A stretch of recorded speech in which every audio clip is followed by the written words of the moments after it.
1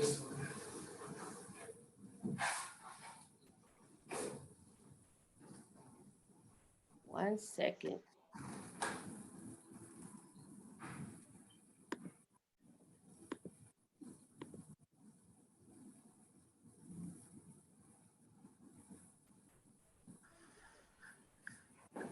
Okay, so we are live. 1 second. 1 second.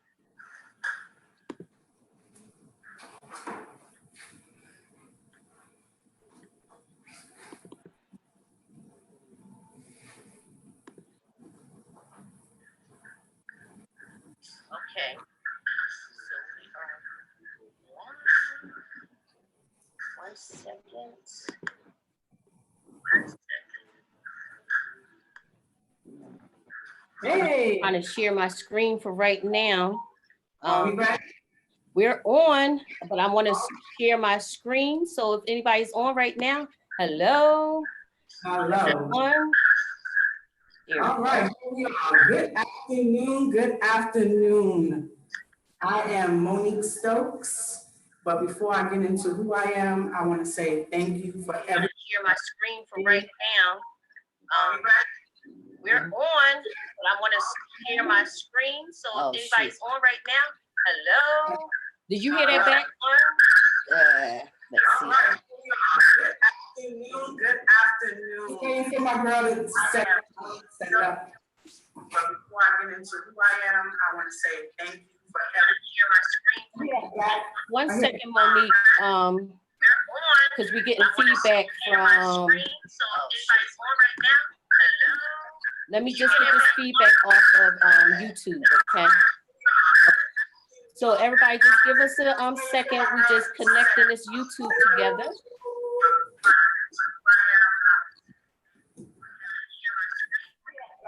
One second,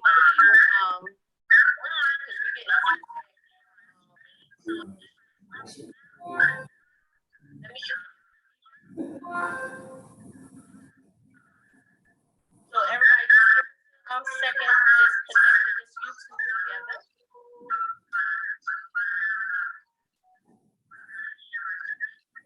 Y'all okay?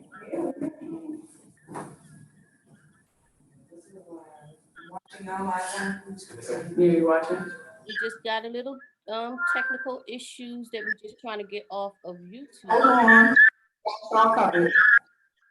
There we go. There we go. We good? Yeah, I had to take down the volume. Okay. 1 second. All right, we good now. Y'all good? Can you don't have any feedback? So far we got 13 people, and we're gonna give a couple of minutes for everybody to get on before we kind of get started.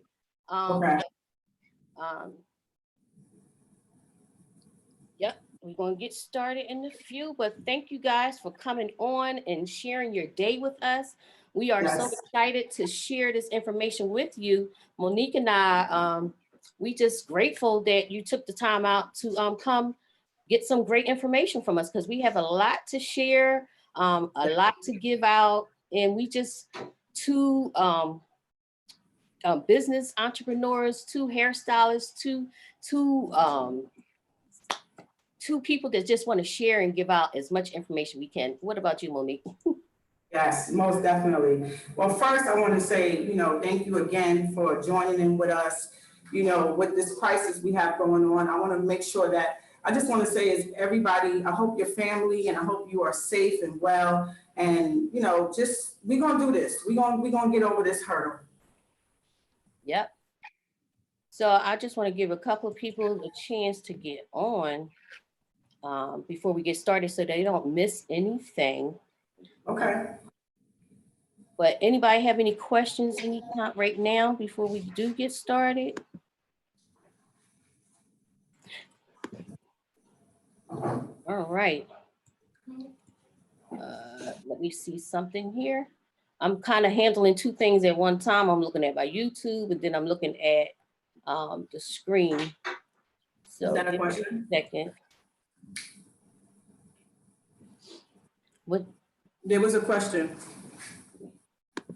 They're probably saying, where will there be a replay? It might be, but the replay might cost. So make sure you stay on. So this one is free right now. So we just asked everybody to get on while it's free. So, you know, we can give you that information, but for the future, it might be a cost. So I'm not sure right now. So just make sure you stay on and stay focused. And oh, you at work? Okay, I got you. That's Shonda. She's at work, so she's Well, asking can if you, there'll be a can replay. she send us her email? Well, we have her email because she's on Got here it. already. Yeah, Okay. yeah. So for people that's already registered, they probably can get a replay. But the ones that didn't register, we might. It all depends. We just make a decision once we finish. So we got 16 people on so far. So you want to get started, or you want to wait until a little bit more people come on? Let's give it 5 minutes. Yeah, 5 minutes. 5 minutes, Dougie Fresh, you're on. Thank you, ladies, for thinking of us. So Mona said, thank you for thinking of us to share. So you're Absolutely. welcome. Excited to do this. Like, we need this. We Yes. need this time. You know, we need to give back to each other so that when we get back to the salon, like, we're inspired again, because we lose our inspiration right now. You know, we don't know when we're going back to work. And that's a problem. That's a big issue. My phone did not disturb. So, Monique, can Paula see the questions from her end? Can you see the questions? Yes, you can see the questions. All right, I'll be right back. So 1 second. Okay. Yeah, I see the chat and the Q&A. So far, so good? Yeah? I like the braid. I didn't at first. I'm like, why do you like them? Because they're big. Yeah. Mm-hmm. I bought those edges. Yeah.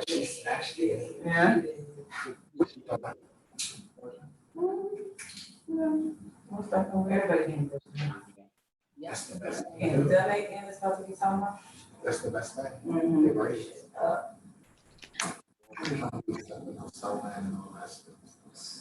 Braid. I ain't have on no lipstick. I forgot. I didn't have no lipstick on. So I said, let me. Good. You know, lipstick. Good. Yes. So let me see if there's any more questions. Not right now. But yeah, one more minute and then we can start. Okay. Says hi. Well, since Dad here. But I do want you to take some pictures and stuff. Well, Mona, you can tell her to go on. Mona said she wanted to share it with her friend. Right now, you can go on YouTube and watch it live from YouTube. We just couldn't put any more people on the Zoom register because we had overcapacity. But she can look at it on Facebook Live right now under Jackie the Color Diva, if she Can you wants. see me? Okay. Oh, wait. Yeah, I can see. Okay. You want to move the chair over a little time? A little tighter, that's it. Yeah, just move it. That's perfect. Yeah. I'll take your video off, Larry. All right, so we're gonna get started, Monique. You ready? I'm ready. I'm ready. Here we go. All right. So again, we just want to introduce ourselves first. Wait a minute, I do want to record this as well. So let me start the recording. Okay, recording. All right, so we can have a replay. Well, all righty. So we want to introduce ourselves first.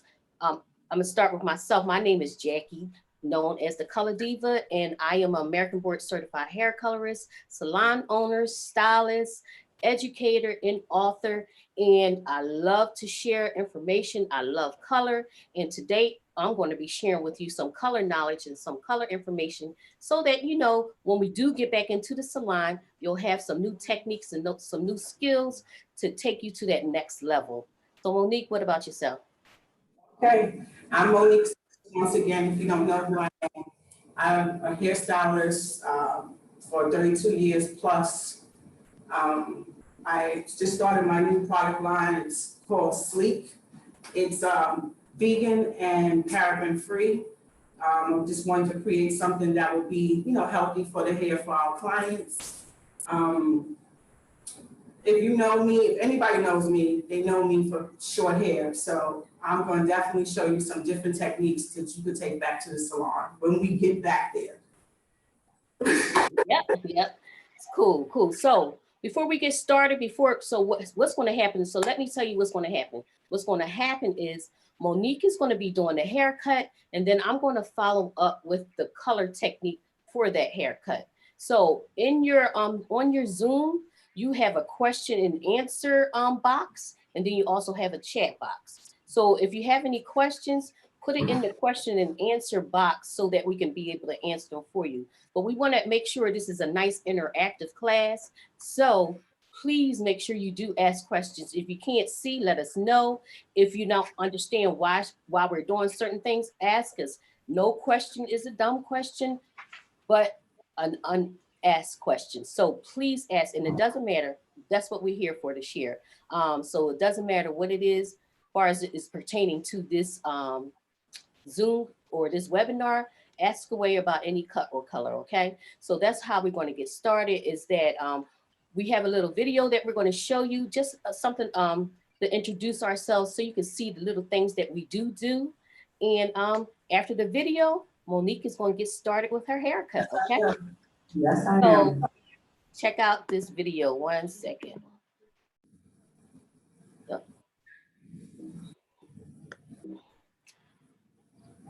Oh, wow.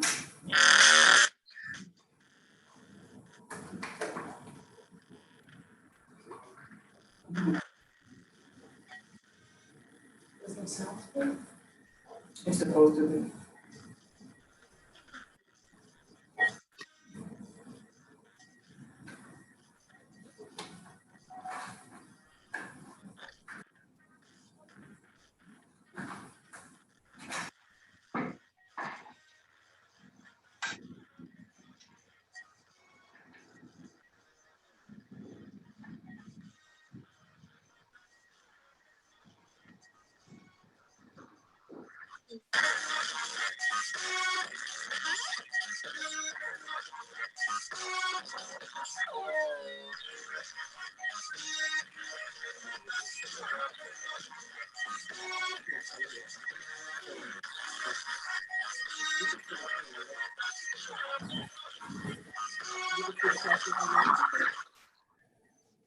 So did y'all like that video?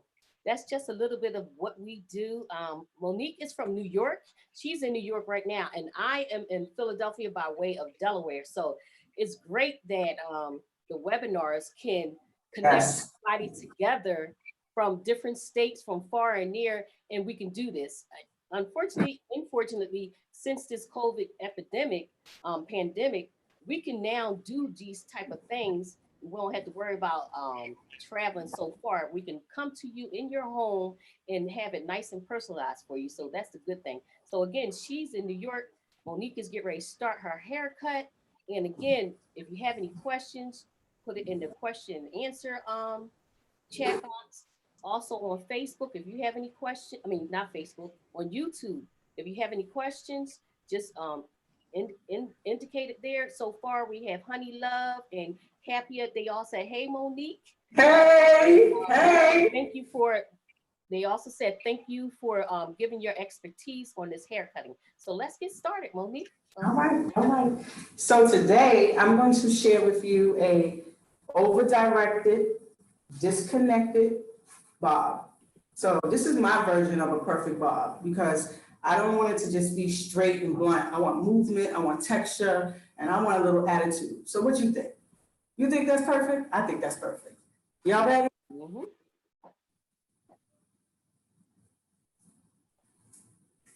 First, I'm going Before they start, Monique, also, if you can, all the attendees, so I can make sure that y'all can ask questions. If you could put up a 1 in the chat box, do that for me right now so I can make sure that everybody is able to ask questions and can chat. Okay, we got Marvelous, we got Miranda, Sherry, Dana, Shonda, Tina, all right, Monique, Gil, Galaxy 9. Okay, that's the phone. Gilly. All right. So everybody can be able to chat and type in some questions. So that's good. All right. Thumbs up. All right. Thank you guys. So go ahead, Monique. You can get started again. So over directed, that means I'm going to do my parting lower on my right side, or you can do it on the left side. It all depends on your client.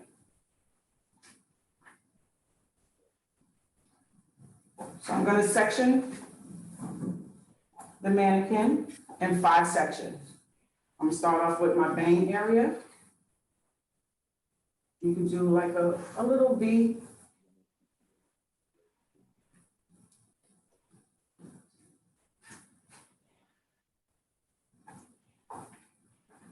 I'm gonna part my sides like behind the ear.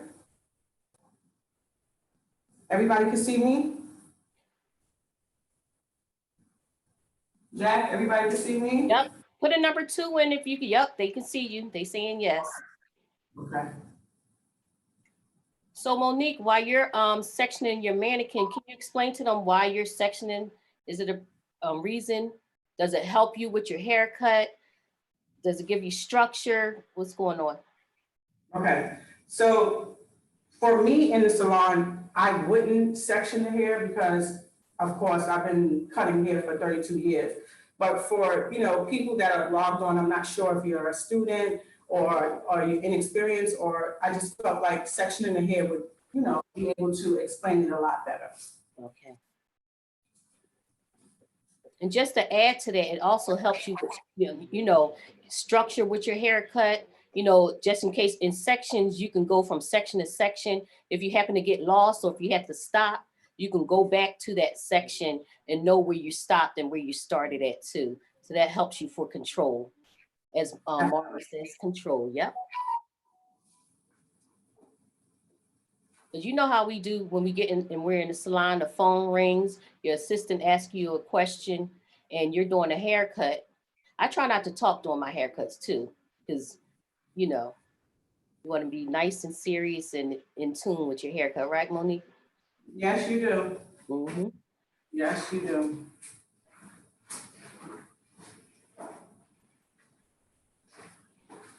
So can you show your 5 sections again before you start? Definitely. You want me to come up closer? You can. They're not neat, but just make sure you can just clip it out the way. The hair is very straight, so it's a little slippery, so just bear with me.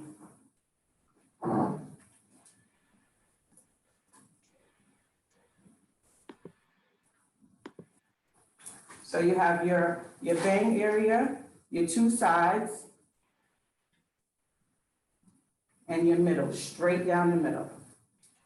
And the reason why it's straight down in the middle, because I want to make sure I keep symmetry in the back area. Okay? Everybody can see that? No, it's fine, that's fine, thank you so much. So I'm gonna start off by doing diagonal forward things, a 1/2 inch. You're a little. I'm gonna go in with my dragon razor here. And I'm going to pull down to the nape. And I'm going to diagonally move forward, trying to keep it towards the jawline. I'm not gonna pull it up too much because it'll kick out and it'll cause too much graduation, and I don't wanna do that. So I'm gonna continue up the shape of, and I'm just gonna razor it in a diagonal forward. I'm doing 1/2 inch sections. I'm staying close to the nape because I don't want to cause too much graduation back here.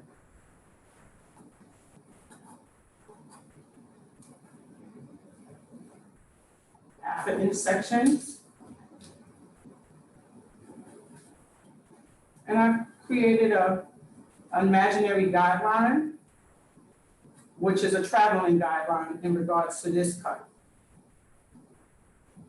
So can you explain a traveling guideline for some of those that might not know? Absolutely. So a traveling guideline is a guideline that moves all around the head.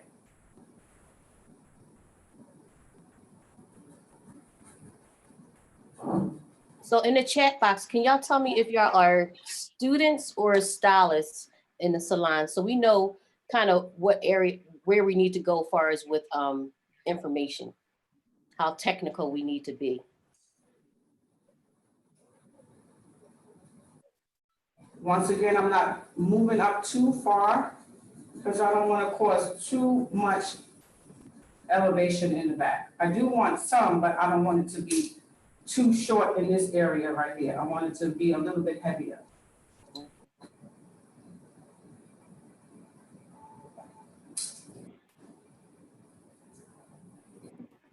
Okay, so most of them are hairstylists, so that's good. So they already know the lingo, graduation, bob, and all of that good stuff.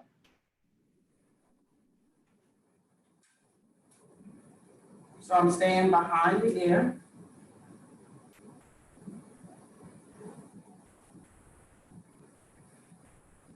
The reason why I'm staying behind the ear because I don't want to push too much weight forward. The angle would be too heavy. We want to keep it light.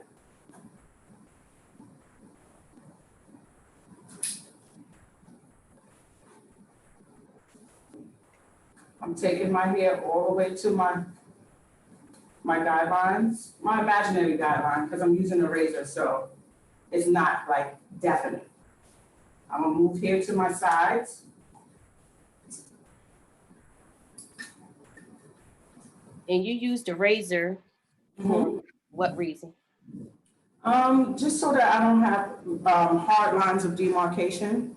So that's why I use the razor. And also to give it some texture too as well. I'm gonna go in with my scissor too and kind of clean it up a little bit as well. Here, I'm gonna leave a little hair out in the front area because this is where my disconnection is gonna come into play. I'm going to over direct so that I can give a slight angle here.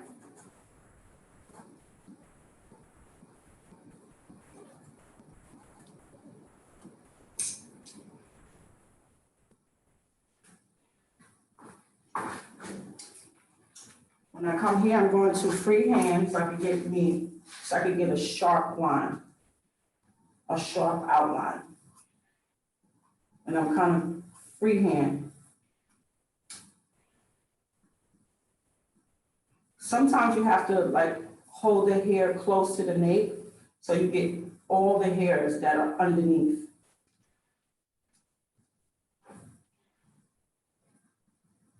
Can you see it? Is my hand in the way?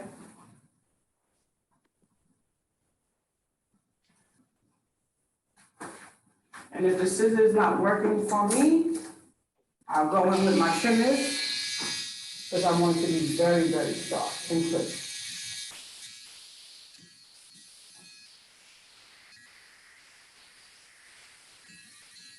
Everybody good? Everybody enjoying it so far?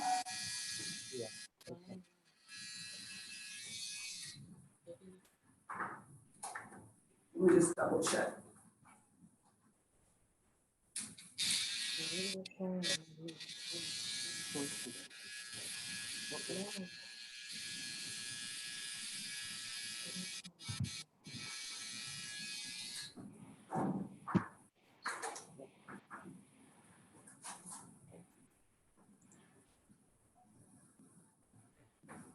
So in here, we're going to raise it in here too, as well to just add some texture and movement.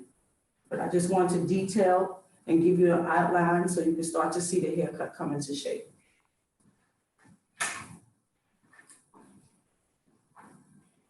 Now I'm going to move to my right side and do the same as I did on the left side.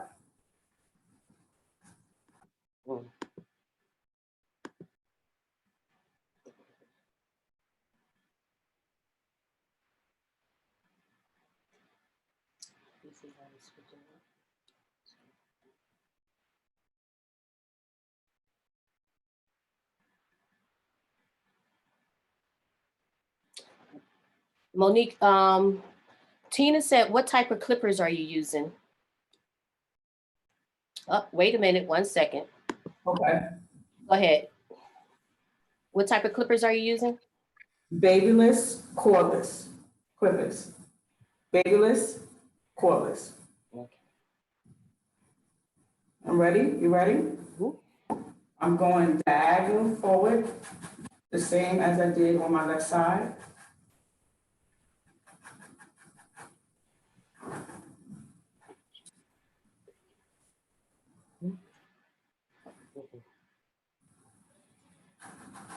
Anybody else have any questions for Monique? For what she's doing?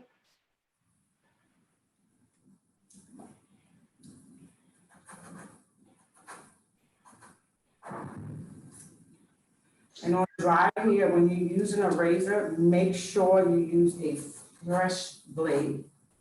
Otherwise, it'll pull and it'll hurt your client. So make sure the blade is a new blade.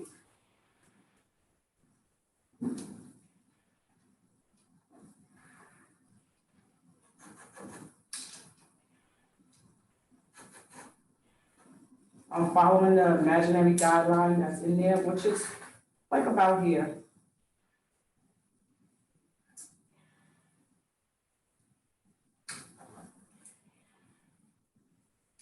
So Monique, Go ahead. Dana Marie said, what kind of razor is that? Oh, this is my line of razor. It's a sleek razor. Did you get further information, Jack? Okay, definitely. So, like Monique said, she has her own line of razors. 1 second. Razors and I didn't actually say that, but you oh, were going to it. I didn't, but go ahead, girl. Explain it for me. she has her own line of razors and shears that she's using today. So she's definitely, if you're interested in those, they look great. You know, they're a nice look to your salon and to your when you're doing your haircuts and stuff. So make sure you get that information. We have that information for you. What kind of razor is that? Oh yes, I've seen the shears. Yes. So that is a feather razor that she has, is the feather razor. Listen, when you have nice, flashy tools, your clients be like, what's that? She know what she doing. You see what she got? So invest in quality tools that'll definitely help you, but it also just, it markets you too as well. So somebody asked, were they on Amazon? Are they on Amazon? Dominique, No. yes. No, they're not on Amazon, but she will have an opportunity for you to get them today. So just hang tight. We'll have that opportunity for you. And then R. Gatling asked, who would this style look best on? That's a good question. I mean, a client that has a volume of hair, like if somebody's hair is thin, I wouldn't recommend it, this type of style. They have to have a good amount of density in their hair in order to pull it off.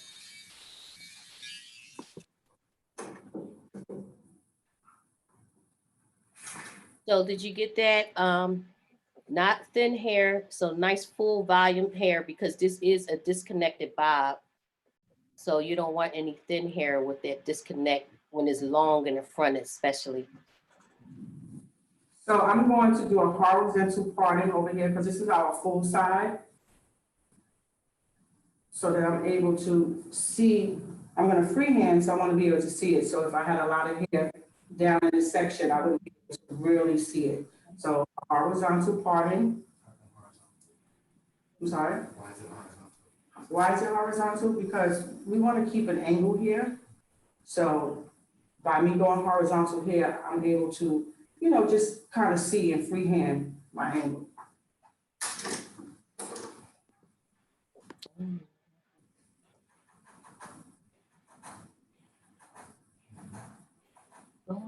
Remember, we're leaving some of this out in the front because this is going to be our disconnection right here.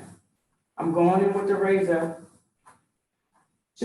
I'm just freehand.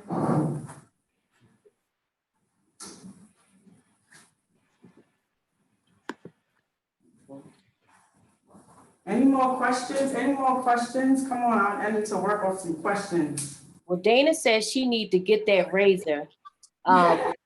Look, Monique and I, we did a class in New York together, and Dana was in that class, so she saw the shears already, but she says she's definitely coming back to get the razor. But Dana, you don't even have to come back. We have an opportunity for you today to get them. As soon as she finished her cut, we would show you that opportunity. So hang tight.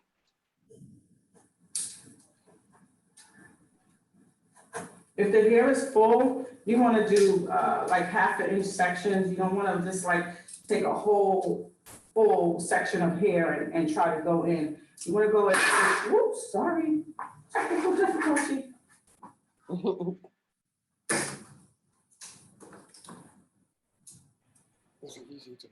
So Jocelyn asks, is it easier to do a razor cut on wet or dry hair? You could do it on both, but if you're going to do it on dry hair, like I said before, you need to have a fresh blade. Don't do it without a fresh blade. For Afro-American hair, I like to do it with a dry cut. If it's like, more of a Caucasian or a finer texture hair, then wet would probably work better.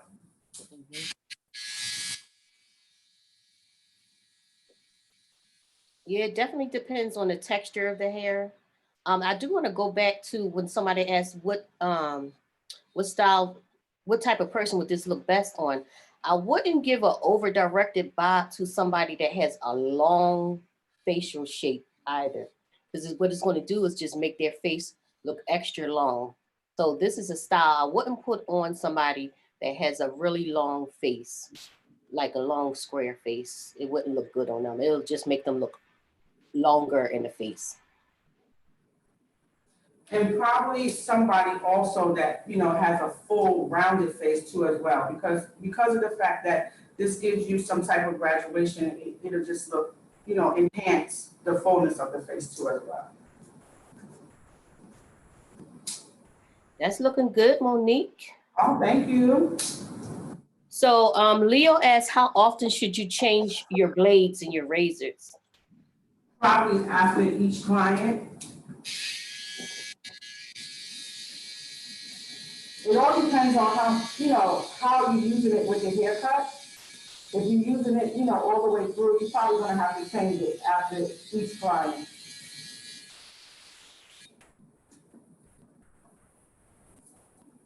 Yeah, I find myself when I'm doing a razor cut, sometimes I have to do 2 or 3 blades sometimes, all depending how much hair it is too.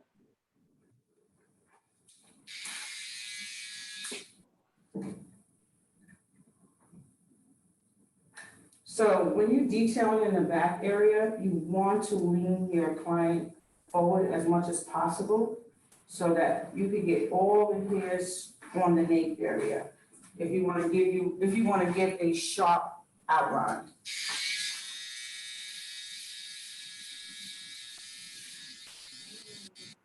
Some people use their scissors to do this. Yes, you can see the YouTube question. I'm sorry. Okay, Go ahead. I'm sorry, Monique. that's okay. Some people use their scissors to do their outlines. I like to use my trimmers because it's just really, really sharp and it gets in and it gets all the little hairs that are underneath. You know how you do a bob and it's always a little piece of hair that sticks out. Step over here.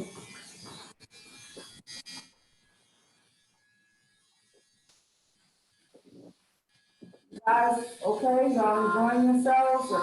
You're good? You're needing more detail? Please let me know.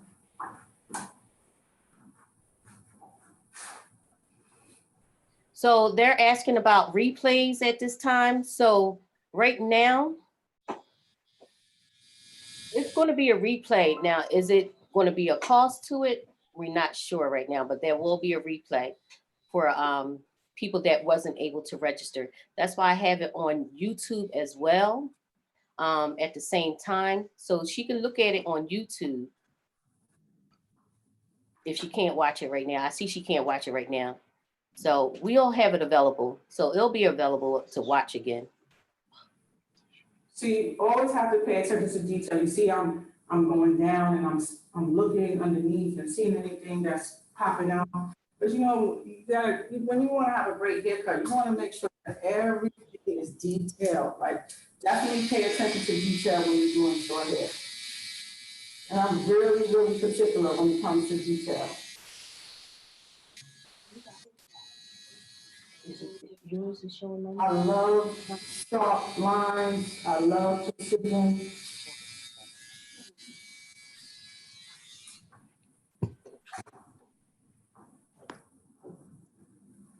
So now we're going to create some movement in the back. I'm going to do some vertical partings. Let me pull this up. We're going to stay behind the ear.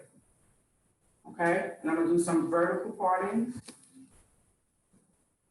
Vertical. You could do 90 straight out. And I always just razor the top section of the hair.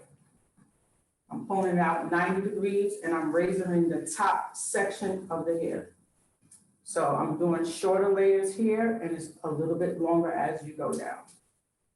Vertical, I pull it out and I'm razoring the top section. See? And I'm creating texture and I'm creating movement. See? Some people go in with their razor and they pull the hair out. What is this, like 0 or what is this, 0? That's like a 45, and they try to go on the top of it. Not a good idea. I like to do vertical because I can control it. I'm pulling it out and I'm just resting my razor on the top layer of the hair. Vertical. Because I want to keep a little bit of length down here, but I want a little bit shorter layers here so that when I go in, it's going to give me some movement.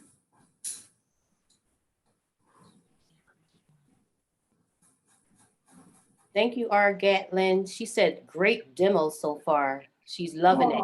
And she's looking forward to getting your products as well. So talk about your shears a little. Talk about your razors and shears a little bit. Okay. Well, I like the fact that it has great color. I have this in a lot of different colors. I have rainbow, blue, silver. Could you pass me some of those over there? I have some of my team members from Sleek Hair Studio in here with, they just here just supporting me. I love them. We got Paula, we got Gary over here. Say hi.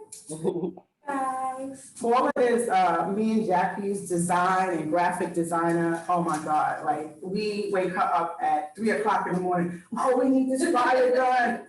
Oh, she's so super dope.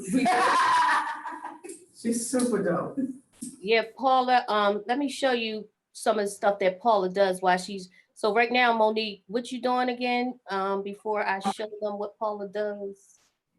I am doing vertical partings and I am razoring the top layer of the hair to give some texture and some movement and some shorter layers up here in the crown area. All right. So like I said, Paula does some great video editing. Shoot, where are you? I'm sorry. It won't stop. Okay, 1 second.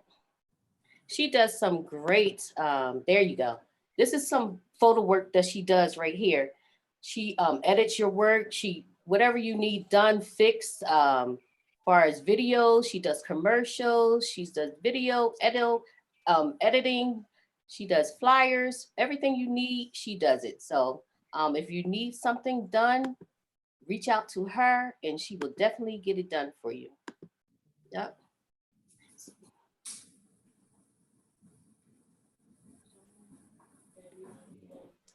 I don't know how you say it. Calfia said, we love Paula.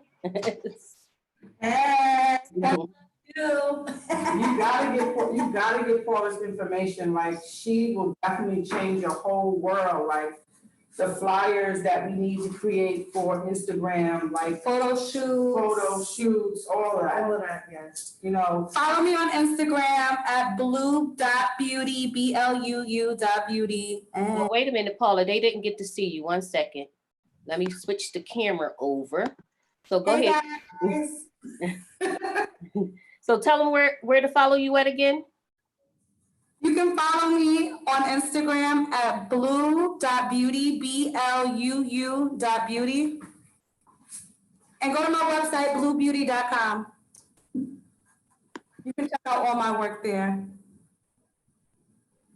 Listen, don't y'all try to bombard her. Remember, I said she worked for me and Jackie. So we have another question, Monique. Leo asked, should you layer only in the back? No, I'm gonna layer here on the sides too as well, but I'm concentrating on the back and then I'm gonna move to the sides and the front. So here I would keep the weight in a bob. You have to keep the weight because, you know, you want to see a nice sharp angle. So I would part that maybe 3/4 of the way and I would kind of layer all of this section here so that we can have some movement and this won't be so heavy in the front area. So remember, with a bob, you want to section off 3/4 of the way, leave that out so you have some weight and you can see your angle come to life. And then in here, if you want, or some people like a straight bob, you could just leave it like that and just do your angle. But for this one, for this particular model or mannequin or whatever she is, you know, I'm going to create some movement by, you know, adding some texture over here and some layers. But right now I'm just working on the back.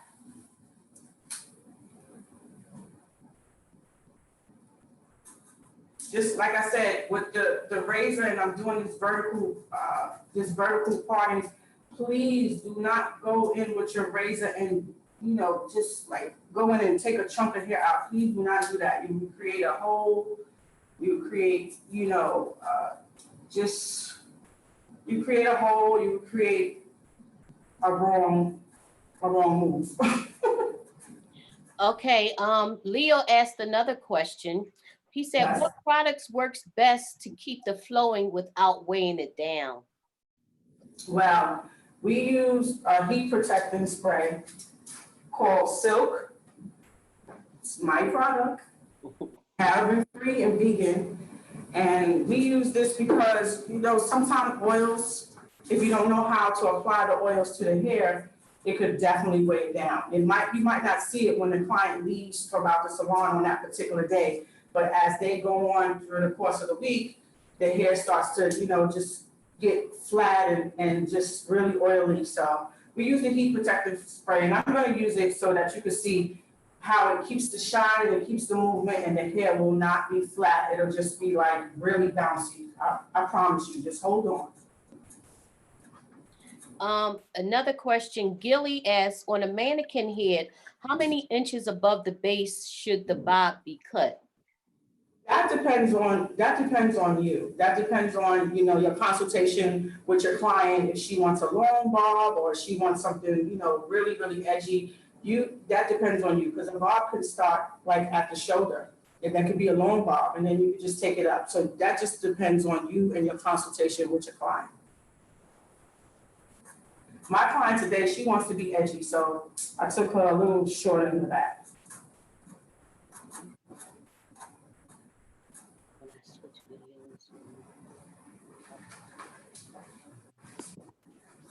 Down here, I'm just like freehand razoring because I don't want to have like too much heavy weight here around the nape area.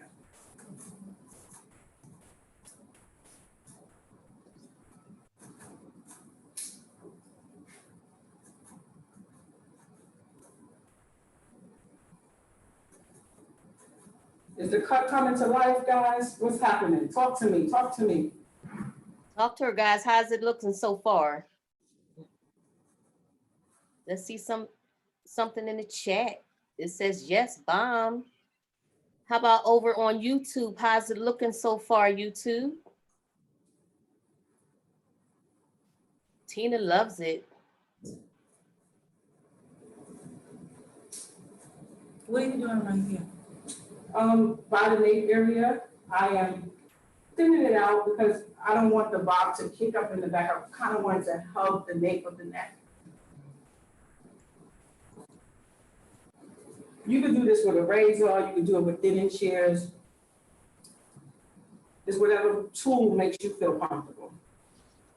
So how much pressure should you put on that when you're trying to thin it out? Oh my God, it's like gliding off the top, like the top of the surface.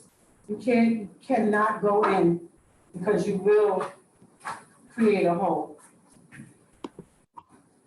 Very, very lightly, very, very lightly.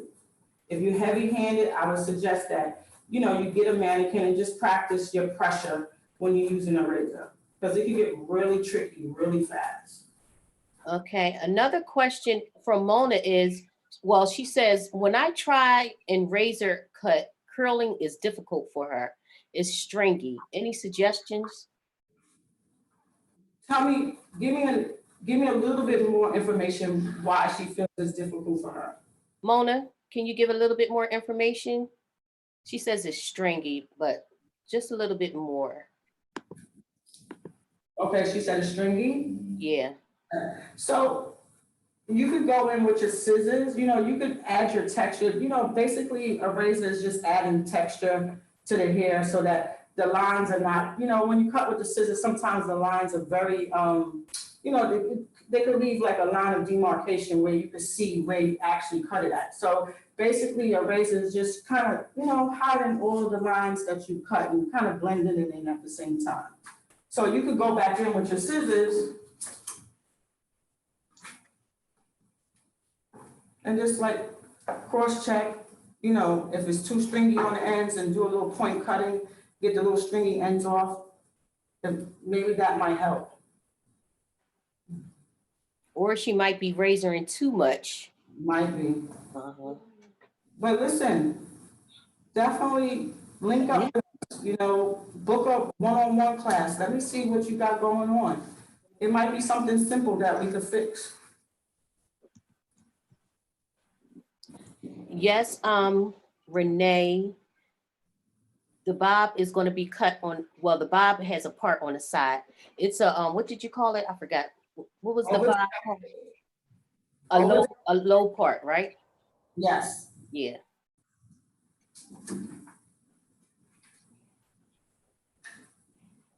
All right, guys, so I'm gonna start to speed up. So Dominique asks, is it time to change your razor yet? No, I'm gonna use this razor for this client, but the next client that would sit in my chair and I was gonna use a razor, I would probably change it later. Yeah, if you have pretty good razors, you shouldn't have to change it too much, all depending on your cut. Do know that are you razoring like a weave, if you're doing extensions? Wait, before we get into that, I'm going to do horizontal parting here, and I'm going to over direct. I'm gonna take my razor.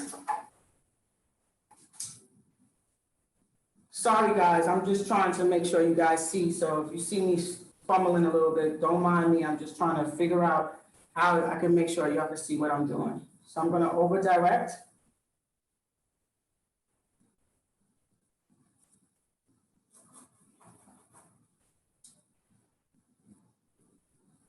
I left some hair down because that's going to be my disconnection. Another question we have, since it's going to be a deep part, will the client be able to change her parts from side to side? Yes, she will, and I'll show you that at the end.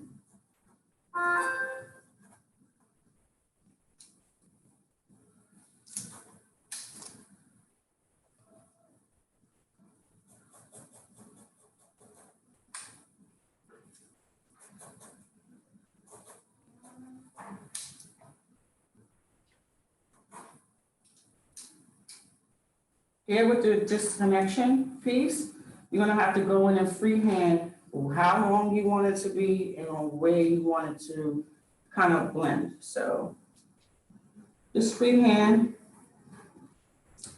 Let's turn this over a little bit. trying to say. Yes, perfect. Okay.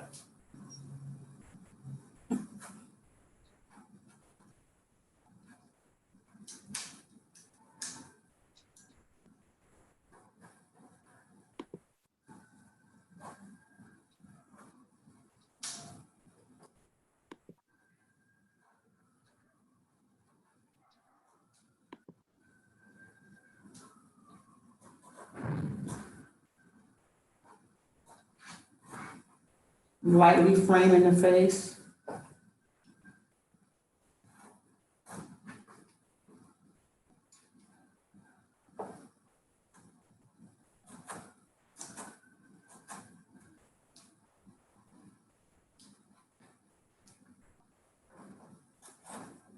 Sometimes when you're looking at your haircut, you can see little areas, you can just go in and clean it up.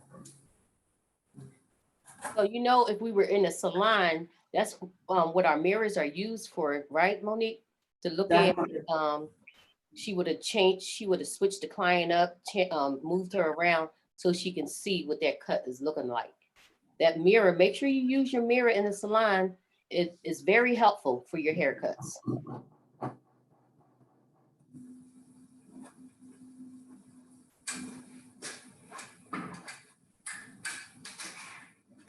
Well, that's looking good from that side. Mhm. So we're gonna leave this front section out, and I'm gonna start over directing. It's heavy on this side, so I'm gonna keep some weight on this right side, right, left. Sometimes you lose it. The hair is gonna be very, very heavy on the side, a lot of layers, a lot of texture here, so I don't wanna start low. I started low on the other side because the part was much, much lower. So here, I'm gonna keep a lot of weight on this side. I'm gonna over direct to the back to my traveling guidelines that I created back here.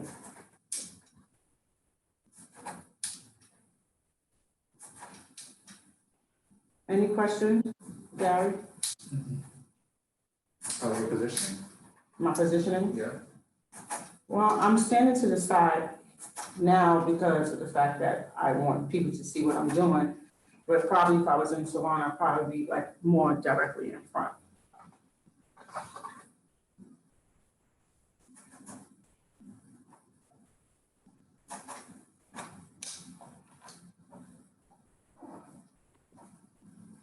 What is something that clients can do to maintain this style at I home? got it. What is something clients can do to maintain this hairstyle at home, or what products can they use, what tools can they use? Well, for a bob, you definitely don't want to use anything that's oily. So you can use a serum, a hair polish, just real light, put that in. You can wrap it or you can pin curl it. Okay. Pin curling it if you want to have like more body, wrapping it if you want to just look a little bit more smooth and finished. So at the top of the apex area, I'm going to just bring this back and I'm gonna catch whatever guideline I could pick up and I'm going to blend it in. But I'm over directing because I still want the hair to swing and give me an angle.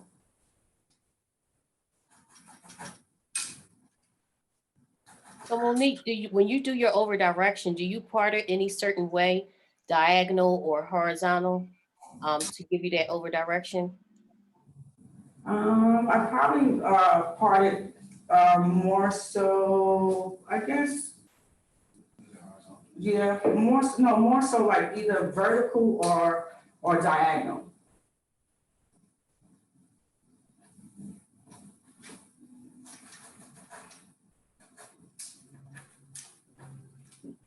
Dominique, bobs are fun or fub? I know when you're writing stuff in the chat box, she said bobs are fub. So I think she means fun. Oh, okay. I was like, oh my God. But just imagine, so Monique is doing a cut now. So when you're doing a cut and color, I always like to do the cut first, right? So the color is just going to make it even pop even more. So like Dominique said, bobs are fun, especially when you add some color to it. So when she finished this cut, you will definitely see some fun things you can do with this cut that you can take for your clients. Yeah, fun. She said fun.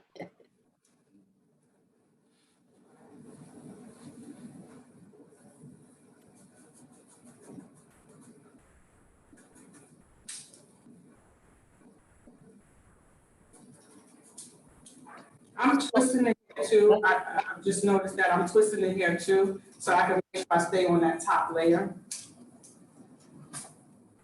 So explain that again. Okay, so I'm pulling it, I'm vertical, but I'm twisting it here so I can make sure I stay on that top layer. Everybody got that? Do it again. I'm gonna do it again. Okay. Vertical, Okay, let me switch. and I'm twisting it so I can see the top layer.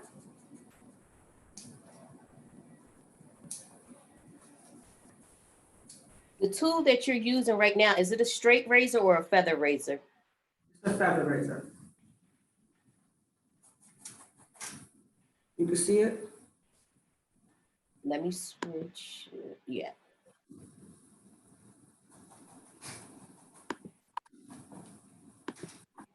Someone asked, what's the difference? This is for more like, exactly what it's saying, like feathering the hair, like, you know, more like giving you. Blending. Yeah, blending and helping you to create, you know, like nice soft layers.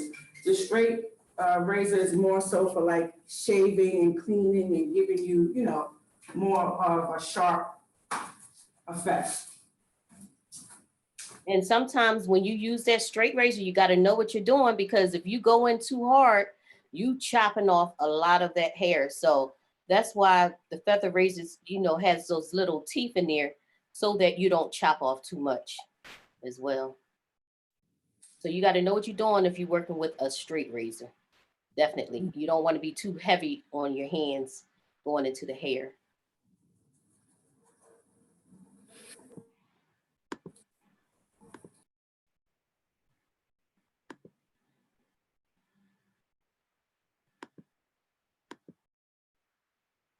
Dramatic, you can leave it just like this, but for me, I just go in and kind of just detail it.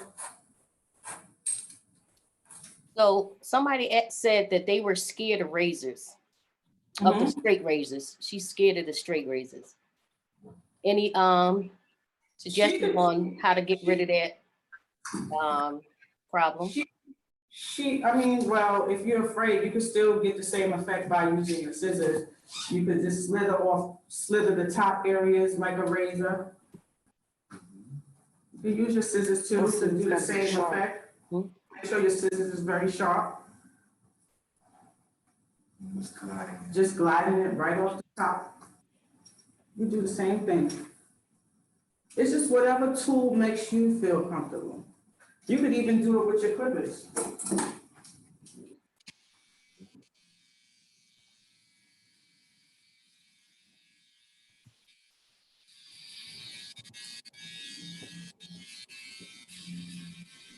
But you just gotta be light with it.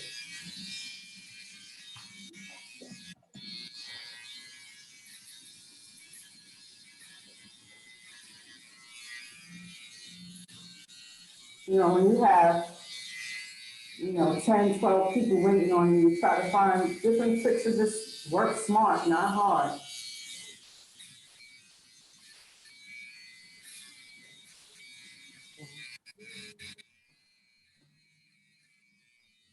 So would you say it's important to have more than one tool when doing this, Bob? Absolutely, absolutely, Look at absolutely. that. You see the side view on that? That looks great. Thank you. And to say that I've been doing hair for 32 years plus, I was a little nervous. How about that? Monique, I'm gonna step away for a second. You can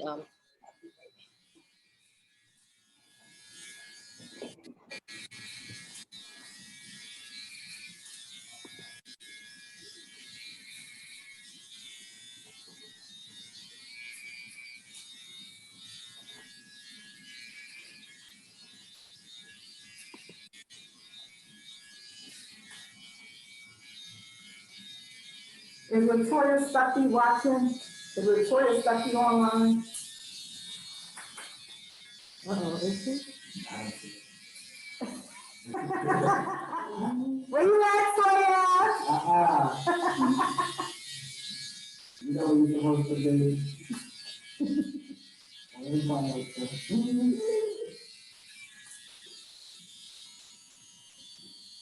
Are there any, like, absolute don'ts when cutting a bob? Okay, so absolute don'ts. Make sure that the client has enough weight and density in the front area to achieve a bob, because people want to see an angle. That's number one. Sometimes clients come and the front is up here and they want a bob. Right. Can't happen. You have to tell them no.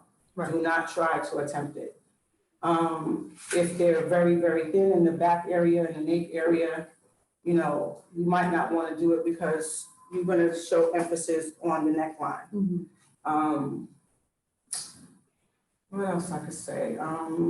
That's basically it. You know, you basically have to have a lot of weight in order to achieve the bob. Would you cut this on a client differently than you would cut extensions? No, I would go in and do the same technique for extension. I would do the same technique.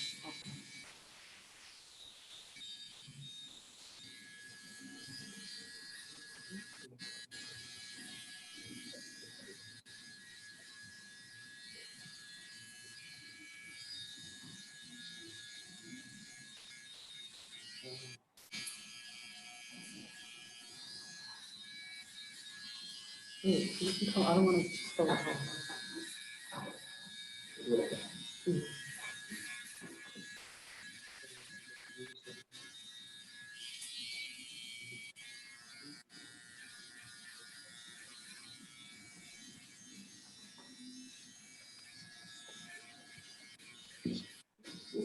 I'm just creating a sharp outline.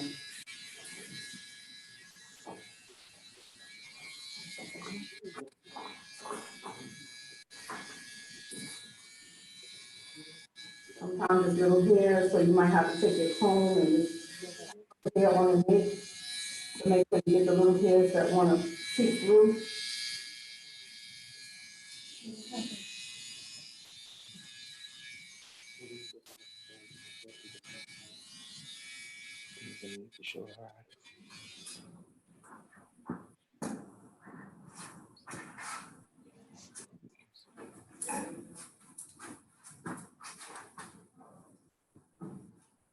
Oh, the host stopped the video? Did she?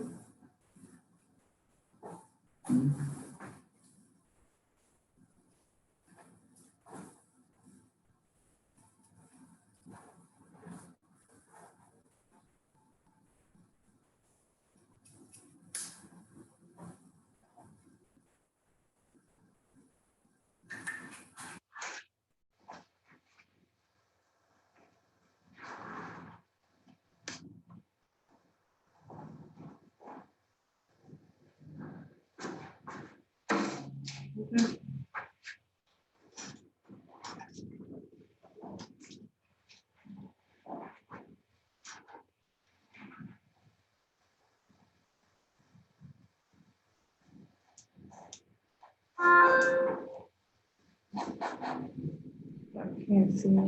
Can y'all see? It was dark for a second. I'm still connected. It should be back up right now. Can you see now? guys see closer? Put a number 1 in there. Okay, you can see. Good. We can't see the other screen for Monique's other screen. So Monique said no. Okay, let me see. Oh.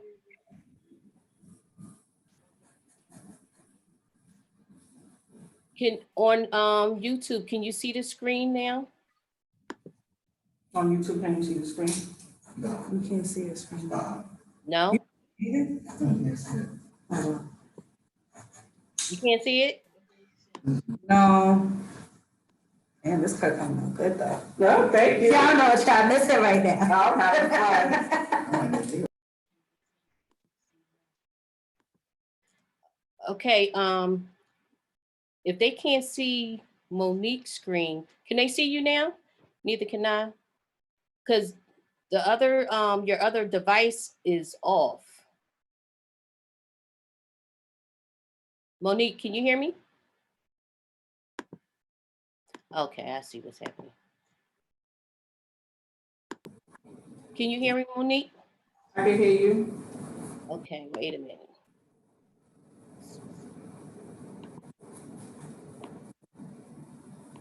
Your device is off. I don't know what's going on. No, it's, Okay, wait a minute. we cannot start video because host has stopped it. Okay, let me see. 1 second, guys. Sorry.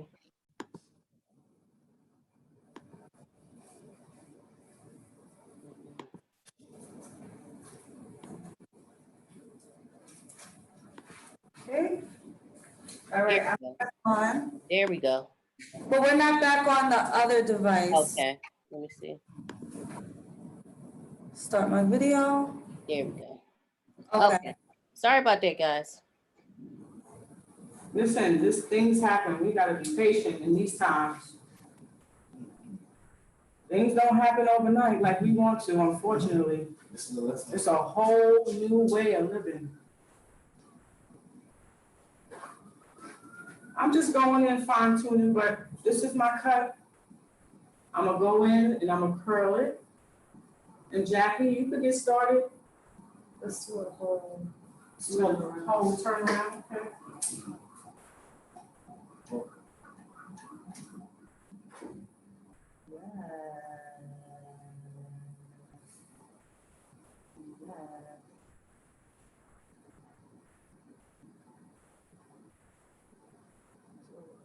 Want to see the texture and the movement?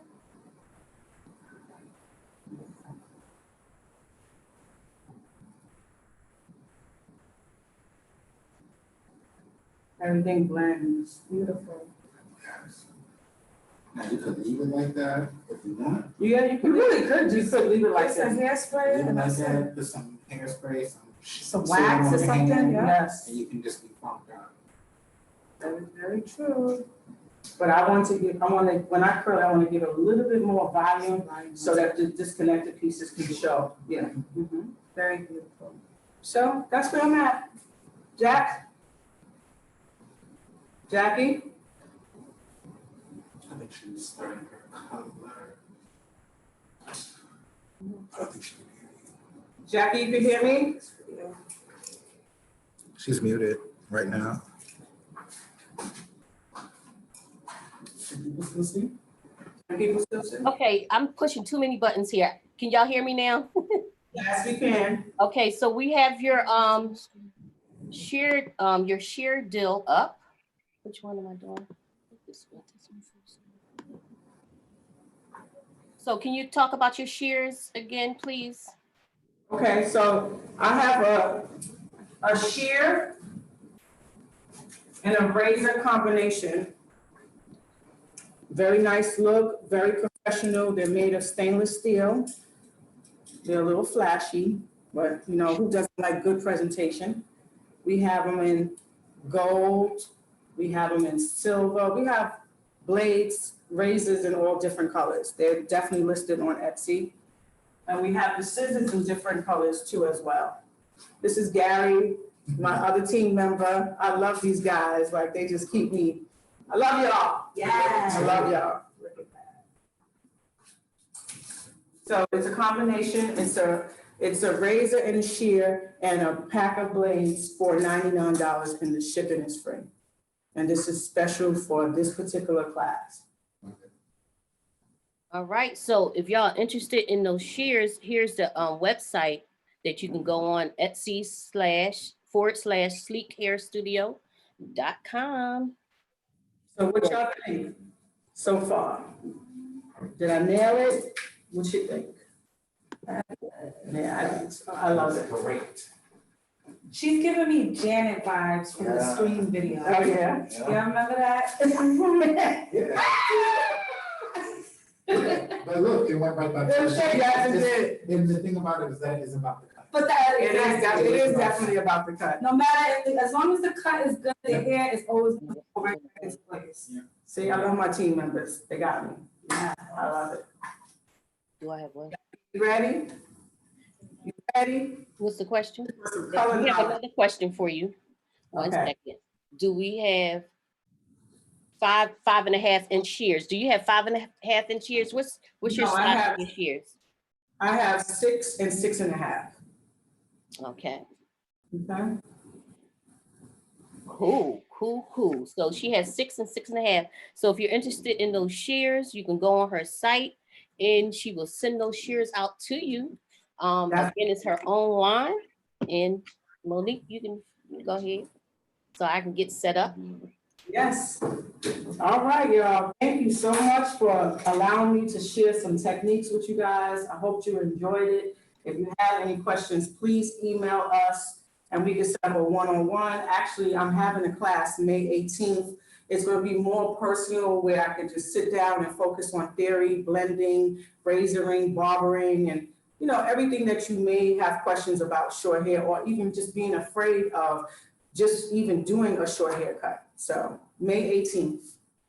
1 second, I'm going to show. Okay, never mind. Okay.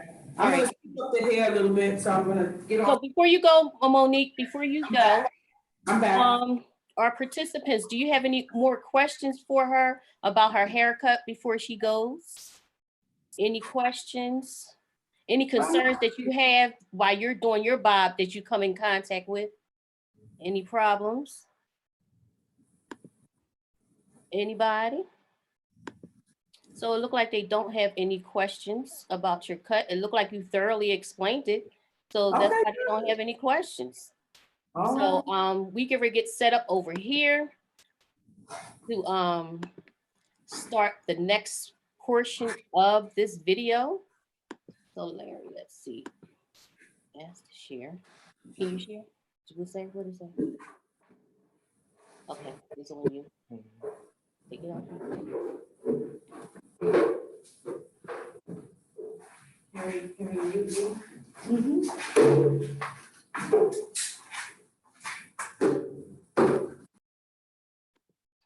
All right. So did y'all enjoy that portion of the video? So that was her haircut. That was a disconnected bob that you can do in the salon with your clients. Doesn't matter who it is, as long as they have enough hair, they can get that disconnected bob. So what I'm going to show you today is how to color that disconnected bob or how to color a bob. Just give you a simple technique that you can do in the salon that you can get variations of looks with your bob, okay? So let me get up and get started. So I already did my haircut before we started. So where is it? Okay. So she did her bob. Can you see it really good? Come a little closer. This is the color combination that I did on the bob. Let me see if you can get a little bit more light. Can y'all see this? Okay, there we go. So this is a bob that I did at home that you can get different variations of looks. So can y'all see this bob? Type a 2 if you can see, please. Yes. So how y'all like this color? It's a fun, nice, fun color that you can do at home. Let me pin this a little bit, 1 second. Okay, so there we go. You can see it a little bit better right here. So this is the bob I did. It's not too much disconnected, but it's the same. You can get the same look with this, okay? So here I did 4 different colors on this bob, okay? 4 different colors. As you can see, we have our base color, and then I did some turquoise, some blue, and some pink. And then our violet was our base color. So this is the look that y'all killing me here. This is the look right here, okay? So this is our bob that we did. Do y'all like this color? Y'all love it? So everybody, one of the questions somebody had is, what if somebody doesn't want all of those high fashion colors in the salon, or when they're if they have a type of job where they don't want all those high fashion styles. So it's the same technique you can do on your bob, but you don't have to do high fashion colors. So I'm gonna show you What kind of color? the technique that I did with just permanent color. The same look, same technique, but it's permanent color only. Let me see. Okay, so can y'all see that? Bring it a little closer, Larry. So I'm working like double time. So can you see it a little better? So here we did some natural colors with our browns and our blinds. So you can get that same look with your bob, but just not with fashion colors. You can still do it with permanent colors. So I'm gonna show you how to do this technique, how to do the color placement on your bob. Either way, you can do permanent color or you can do your high fashion colors, your choice. So y'all like these colors? So I if do. you're old and beautiful, if you like to, color to me, when you're walking in the room, that's the first thing that people notice, right? So I like to be nice and bold. As y'all know, I like to wear the fashion colors. I love it. I want to be seen. I want people to see my haircut. And the color really expresses and make your haircut look so much better. So that's why I got into color, because I used to, well, not used to, I was a master hair cutter. And then I said to myself, what can I make this haircut? How can I make it look even better? So how to make it even better is add some color to it. So here I'm going to show you some skills that you can do when doing your color. So I love color. I'm a color connoisseur. And the reason why I got into color is because I do work with a hair color manufacturer. And, when I was teaching classes and stuff like that, when I was teaching classes and things, I was noticing that a lot of people understood the manufacturer's way of doing it, but they weren't getting the full scope on theory of color. So that's why I became really intense with color, is because I was like, people need to know the full theory on color. So I am an author. I did author my own book, Hair Color Simplified. This is my book right here, Hair Color Simplified. In this book, it really breaks down color. I took all of my years of education. I've been doing hair for 34 years this year, okay? So 25 of those years, I specialized in color. So when I noticed that people needed more theory with color and everything like that, I said, what can I do? So I wrote a book. So this is my book, Hair Color Simplified. In here, it breaks everything down about color, talking about the laws of color, theory, principles, underlying pigment, everything that you need to know about color is in this book, okay? Any questions so far? No. Jackie, Yes. okay, so with the natural bob, you said you could achieve that with just permanent color. So what level was she? She was, I'm gonna show, yep. Good question, Monique. Let me get my stand together. Where's my stand go?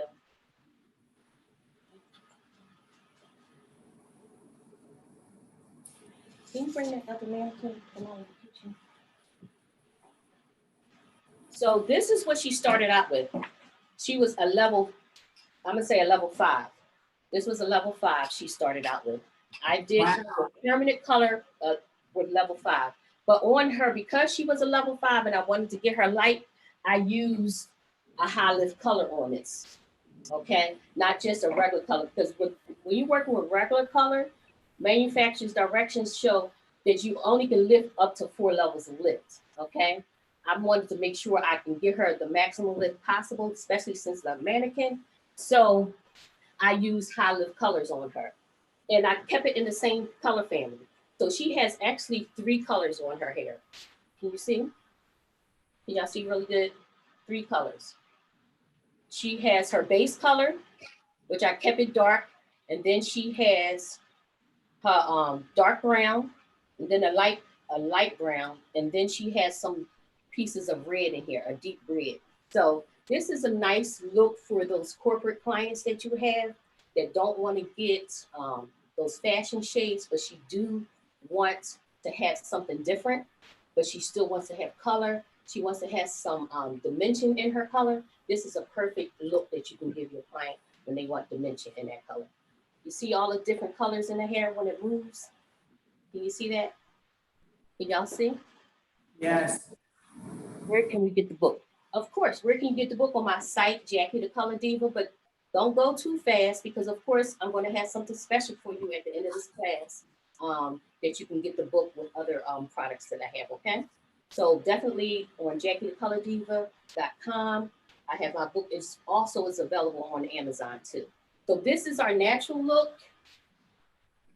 And Someone asked how much is the book? the book is 25.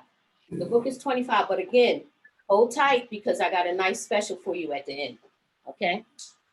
So that was the natural look, and then this is our high fashion look. So you have a choice how to do it, and they were both placed. The color placement is the same.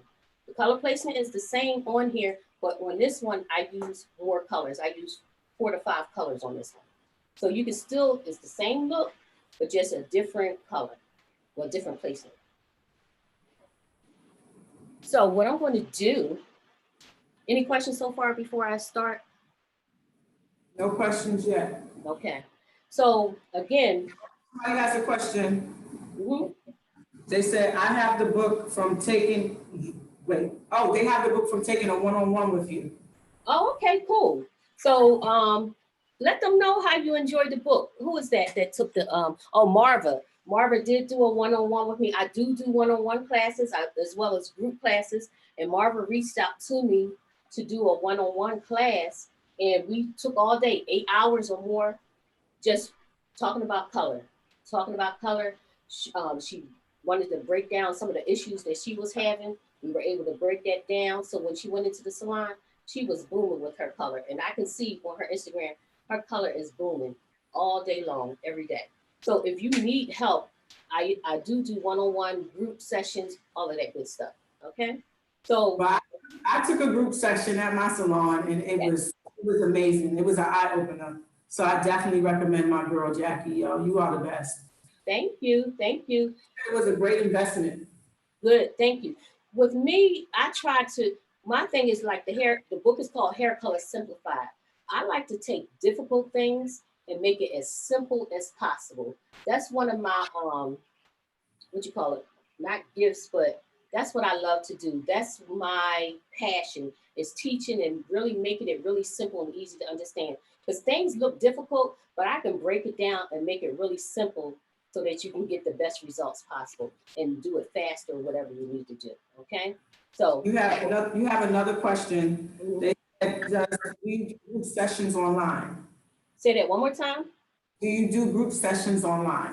Yes. So again, I already came prepared. So after this webinar, I do have an offer where I'm going to do a group session, which is going to be next Monday, a group session for next Monday. So I'll let you know about that as well, where we really going to break down color and give you all the information that you need. Okay. So we want to get started, or we have any more questions before we go? Let me look on YouTube first before we do that. Any questions on YouTube? Okay, cool. So I got my help here, got the family here, and they on all these devices so we can get this going. So we're gonna get started. So again, my client, she started out with a level 4. So let me tell you, when you're doing color, it's 4 easy steps to doing color.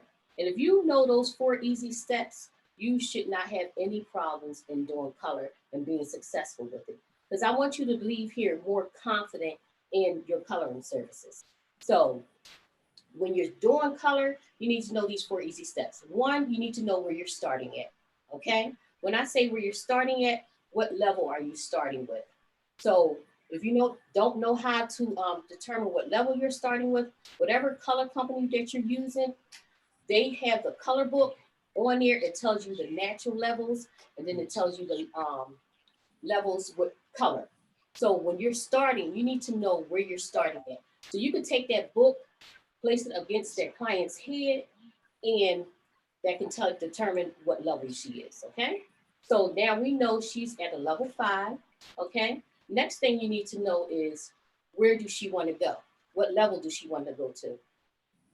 Am I looking this way? Look this way. Okay. No, but I can see myself. So what level does she want to go to?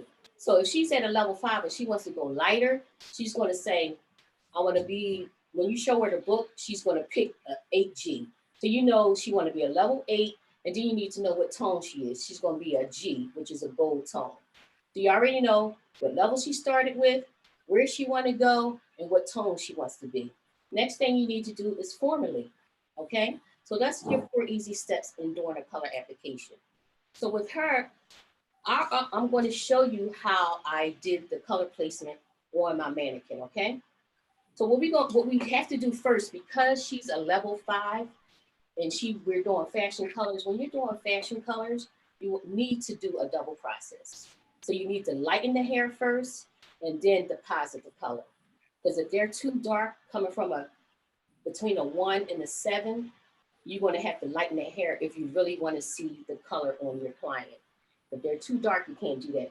Most of the time with any fashion color, they have to be light, a level 8 or higher. Does everybody understand when I say levels?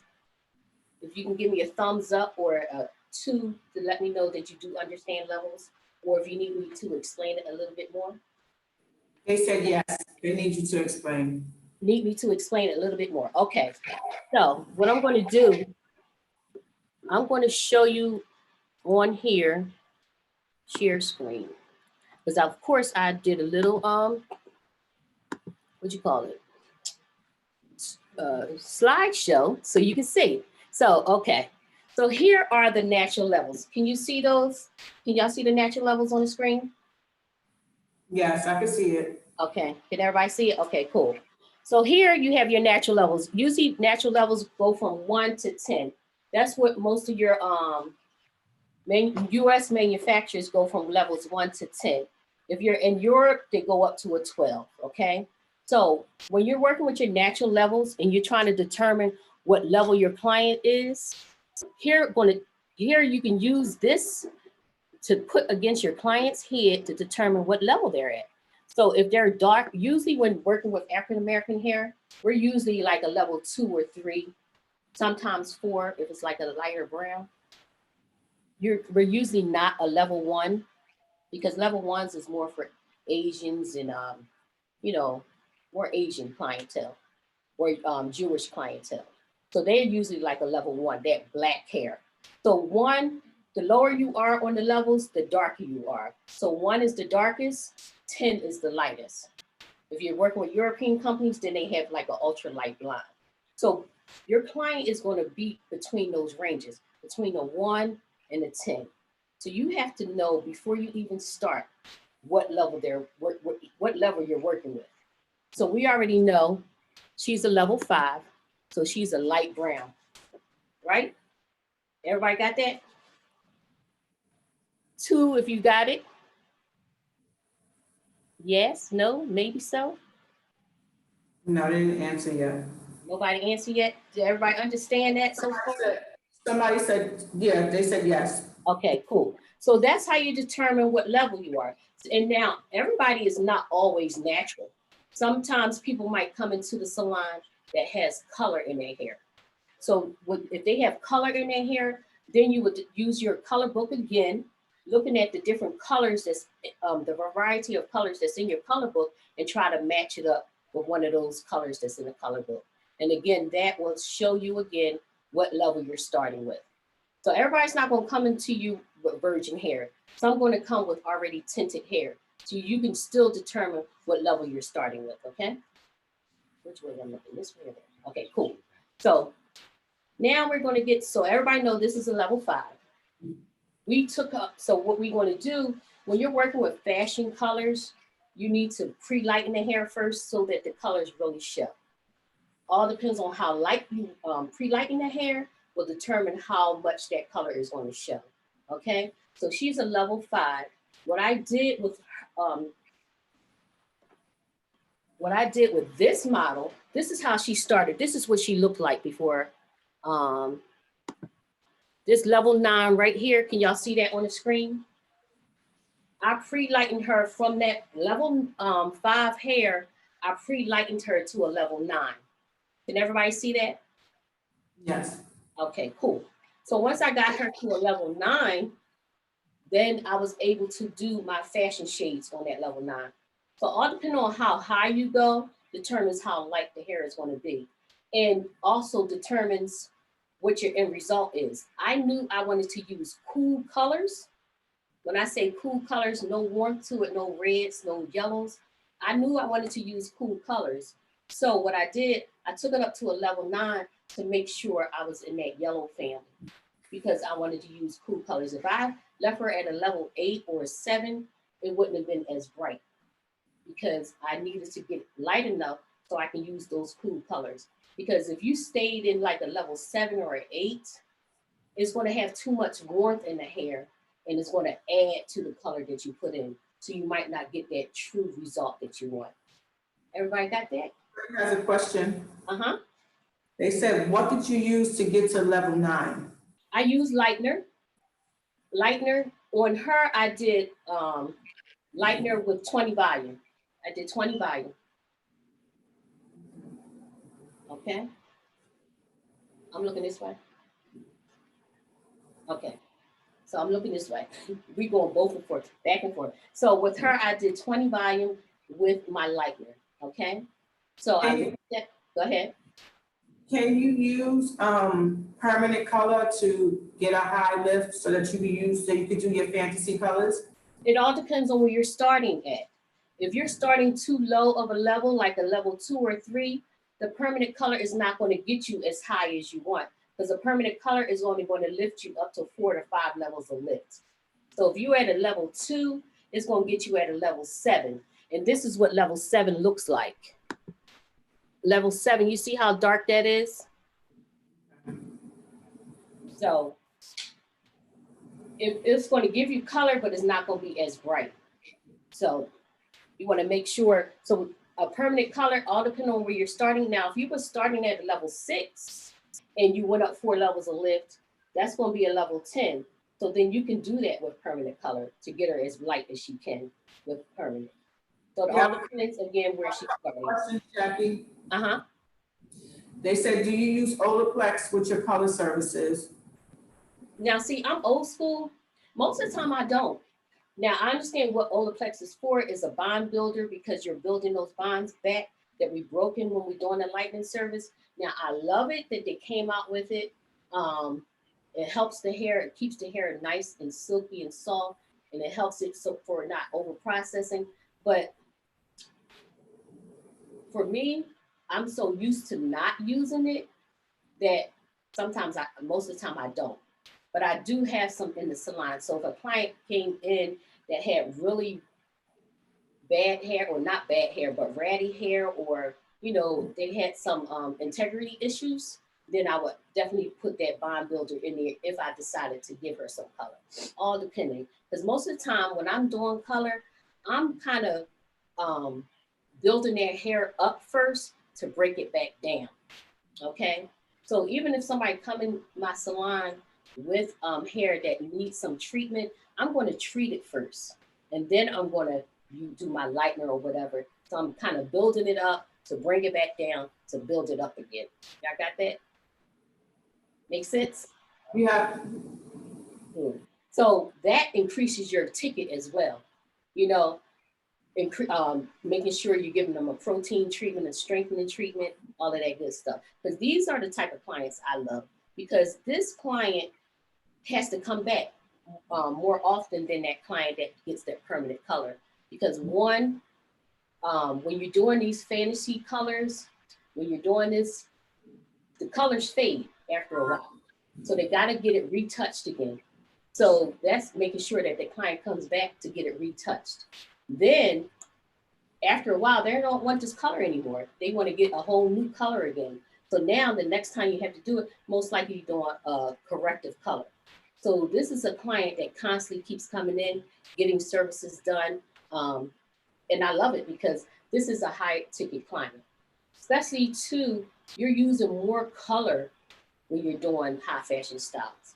Most of the time when you're doing permanent color, you're adding a developer in there and it helps spread out that color. You have more coverage that you can use on your hair. But with the semi-permanent colors, the direct dye colors, it's coming straight out the tube.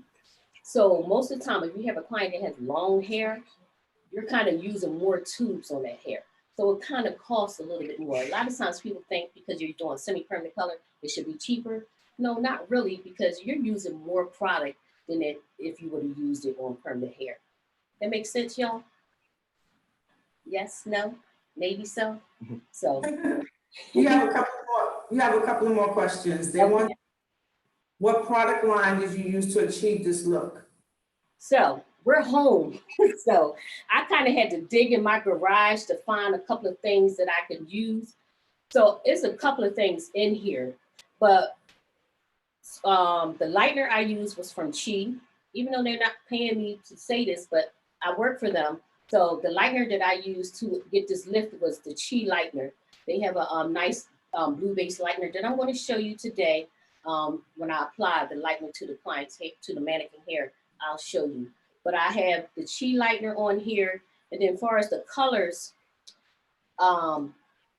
really I have blue, red, and yellow, and I mix those colors up.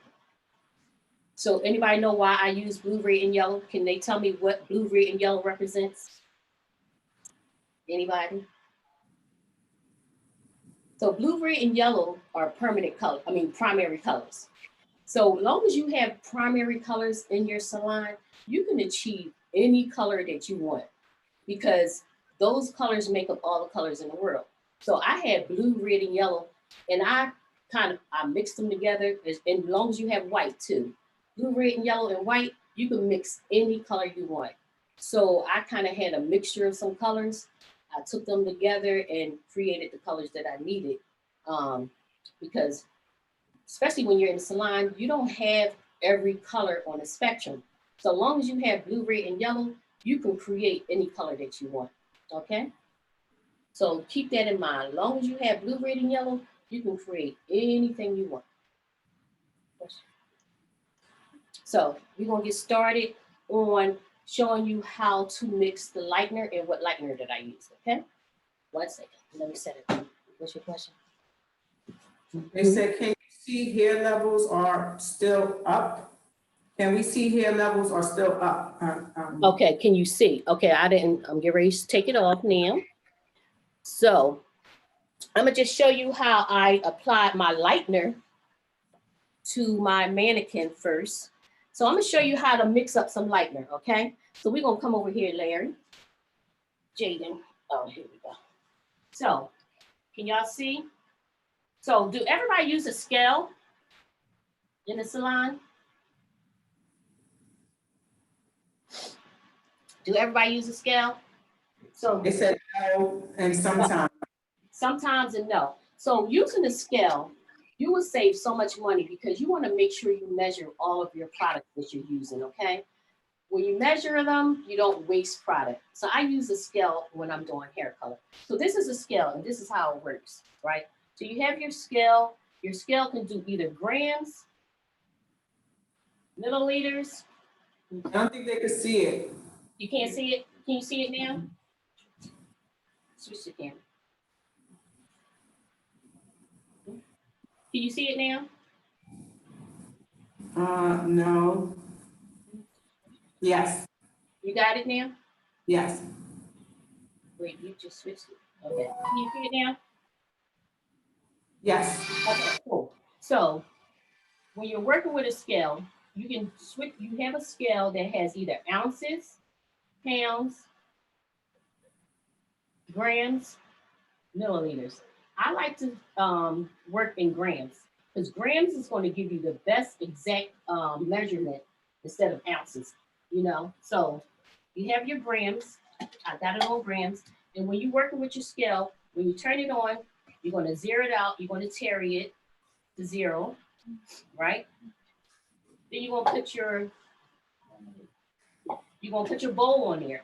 Once you put your bowl on there, it's gonna go back to 0 again. They said Zoom participants can't see. Zoom participant. What do you? Let me see. Can you see now? You need to. I guess you need to switch it. I could see it. You can see it. Yeah, I could see a little box with the scales and the colors, yes. On YouTube. They said no, they can't. They can't see. No. Hi, Larry. Oh, you can see Larry. Okay, that's the problem. So hold this for a second, Larry. 1 second, y'all. Okay.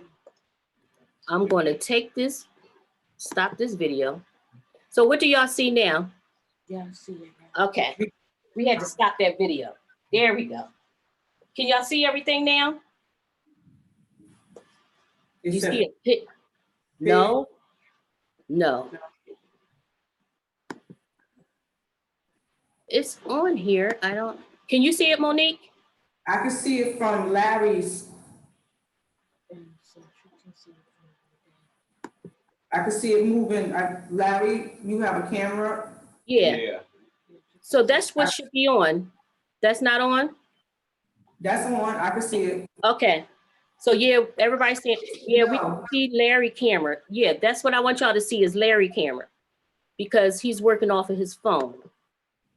So I pinned the video. It should be. It's not on YouTube. What's on YouTube? They said, no, we can't see Larry on Zoom. They can't see Larry on Zoom. Can't see it. So what's on your phone? How was you switching it? Can you just lift it up to your screen, Jackie? Okay, how about we do this? There you go. Thank you, Monique. Mhm. Okay.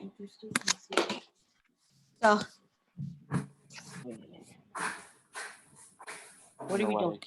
So what are you seeing now? I can see you and Larry, and then in his screen, I can see the bowls.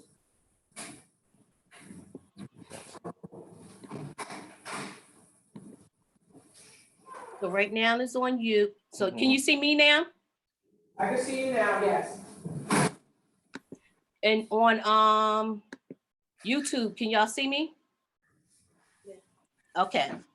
So now we're gonna have to do it like this. How can we get it closer? How do I switch the camera around on here? You can't? Okay.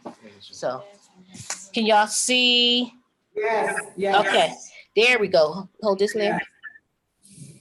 1 second. Everybody can see good now, right? Yes. Okay, come down a little bit more. There we go. So, did they see where I talked about the scale? Yes, no, maybe. So I'm gonna do the scale all over again. So this is our scale. You could do it from grams to pounds, right? I like to use it in grams because again, that gives you the exact amount of color that you're working with. You don't waste color when you're working in grams, and you don't waste color when you're using a scale. So this is the scale. I put the bowl on the scale. I carry it out to go to 0 again. Can you see? 0. All right, is that 1 because it's unbalanced. So once I get the scale, remember it's 1. I'm going to put my powder in there. That's 28 grams. And then I'm going to, all depending on your manufacturer's directions, determines how much you mix. With this manufacturer, you're going to mix equal amounts. Okay. So I'm going to make sure when I go back in here, I'm going to carry it out again to 0. Bring it back down just a little, yeah, to 0. And now I'm going to add my product again. Because once you carry it out to 0 again, it goes to 0. And then you can start your product. So it's at 24. I just need to add a little bit more. Oops, 28. Now 28. So you get equal portions. But because I like to work, because when I do equal portions with this product, it's a little thick for me. So I like to add a little bit more of my developer. Just a little bit. Right? So once I get that, instead of me mixing it up, I have a mixer, right? Can you see? This is my mixer. Turn it on and you can mix it up to 2 minutes, 3 minutes, whatever you want. So look at how it mixes. And now you can walk away for a second, get your client situated, and it's mixing on its own. When you use a mixer, it gives a nice smooth consistency, and it actually allows you to have a little bit more product. Everybody see that? Jackie, I love that scale. Put it down just a little bit. So this is something when you're in the salon and you put that on, your client is looking like, wow, that's why I'm paying so much for my color, because you got this, the scale, you're wearing this product, you're mixing it, you don't have to mix it with your hands, because sometimes when you mix it, if you don't mix it all the way, you still have lumps and clumps in there. So you're not going to get a nice even process. So you're going to make sure that all of your color and your product is mixed thoroughly, okay? So that's why I use the mixer. And for waste, I don't want waste, then I'm going to use my scale. So on here, it tells you exactly how much more seconds it has. Lift it up just a little bit. It tells you exactly how many seconds is left to mix that product. Jackie, how much is that scale? So of course, I have a nice deal for you at the end. So if you wait to the end of the class, I can tell you exactly what it is. But if you want to know all together now, I'll wait for the class is over. Okay. So now it's all mixed up. So look, check this out. Look how creamy that looks. You see that? And that's how you want your consistency for your lightener to be, like a nice mayonnaise consistency, where it's not going to drop, where it's so loose that it's going to drop automatically. You want it to where it's like kind of going to hang. Okay, it's nice and smooth and creamy looking. You got that? Cool. Jackie, they're saying they need that. They need it. Oh, great, great. It's So good. we're going to put the computer back, and we're kind of working it out over here. We're going to put the computer back, and then I'm going to get my mannequin, and I'm going to show you how to apply this color. So make sure it's set up pretty good. And try to get your phone back. I don't know how. Y'all can still see me, right? Yes. Okay, cool. So maybe I'll just leave it like that there. Can I have that stand instead, Jay? Because this one's a little floppy.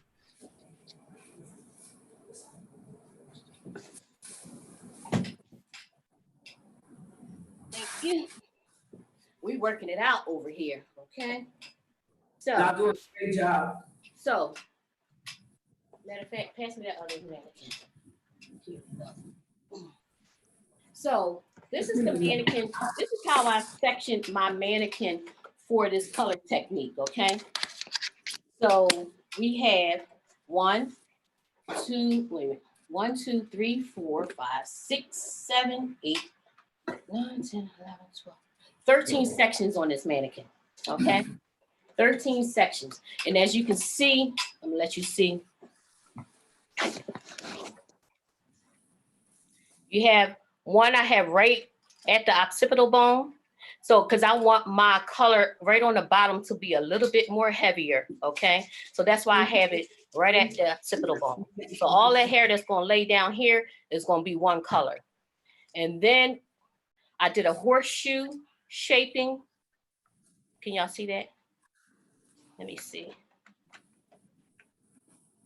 A horseshoe shaping in the front from the middle of the eye all the way to the apex and came around again. That's my horseshoe shaping. So at first I did 1, 2, 3 sections, and then I subsections those 3 sections, okay? So you got your horseshoe, and then you have like a semi pinwheel on the sides, okay? So you got 13 sections. Thank you, Mimi. You got 13 sections, then you have your the subsections, okay? So this is how I section off my mannequin to get both of those looks, the high fashion style as well as the natural look, okay? So when you're doing color, you wanna make sure you section that hair.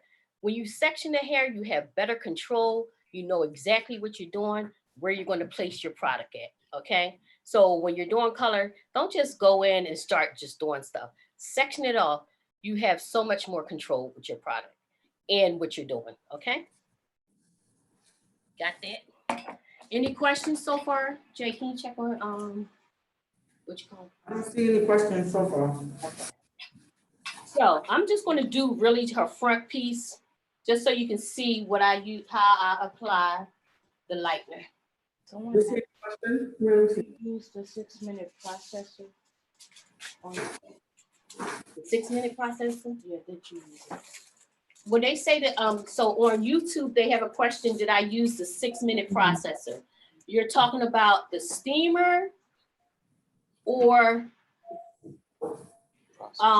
what processor are you referring to? Or are you talking about a product? I'm not quite sure which one you're referring to. Don't worry about it. So Jaden, let me know if she answers if they talking about the steamer or something else. How much is one class? Well, I asked already. The So one. I'm not sure when they say, did I use a 6-minute processor? If they talking about the steamer, I don't have a steamer at home, so nope, I just let it air dry, air dry or air process. Hey, Okay. Jackie, someone wants to know how much a one-on-one class costs with you. Ooh. Say. Right now, see, listen, we in this pandemic, we in this crisis, and that's why we decided to do this free for y'all today, because we just wanted to share with y'all. So my prices right now are not really high. I'm trying to keep my stomach in. How you good, bro? I'm trying to keep the prices really low, okay? So they can go on my website and see the prices. Right now, I think for 2 hours is $99 if you want to do a one-on-one. So that's not bad at all, because y'all already know what my sessions cost for group sessions. They run from $600 and up. So right now I'm doing $99 one-on-one sessions, and you get 2 hours. If we need more time, I'll even make it a little bit more time if we need it. How much is, okay. So we got our mannequin. I'm going to show you how to do some lightning. When you're doing lightning, you want to take very small sections, okay? Very small, because that's the first part of your double process. If your lightning isn't correct, then your whole color process is going to be off. It's not going to be right. So you have to make sure that the lightning process is on point. So if you're using thick sections, I can see your thing there. If you're using thick sections and the lightener doesn't go all the way through to the hair, you're going to have spots. So it's important that you do very small, thin subsections, okay? That you can see through. It might take you longer, but the longer, the better the result. This is still even thick. And I don't have the right comb. It's best when you're doing lightener that you have a metal tooth comb, so it can be real thin. So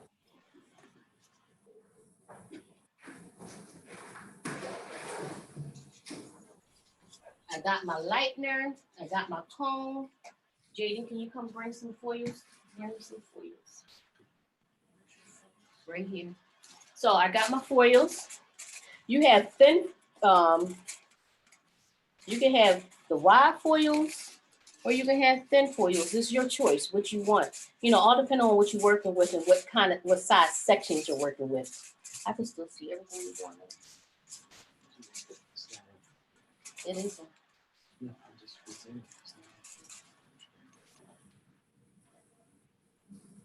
Okay.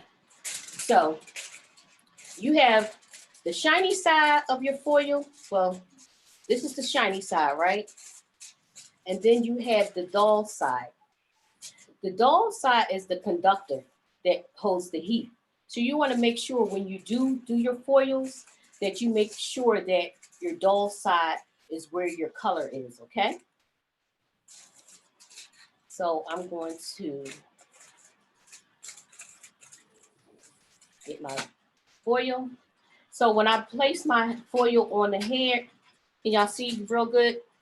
I'm going to make sure I over direct the hair to make sure that when I place this foil up under here, it's going to get as close to the scalp as possible. Okay? Can y'all see that?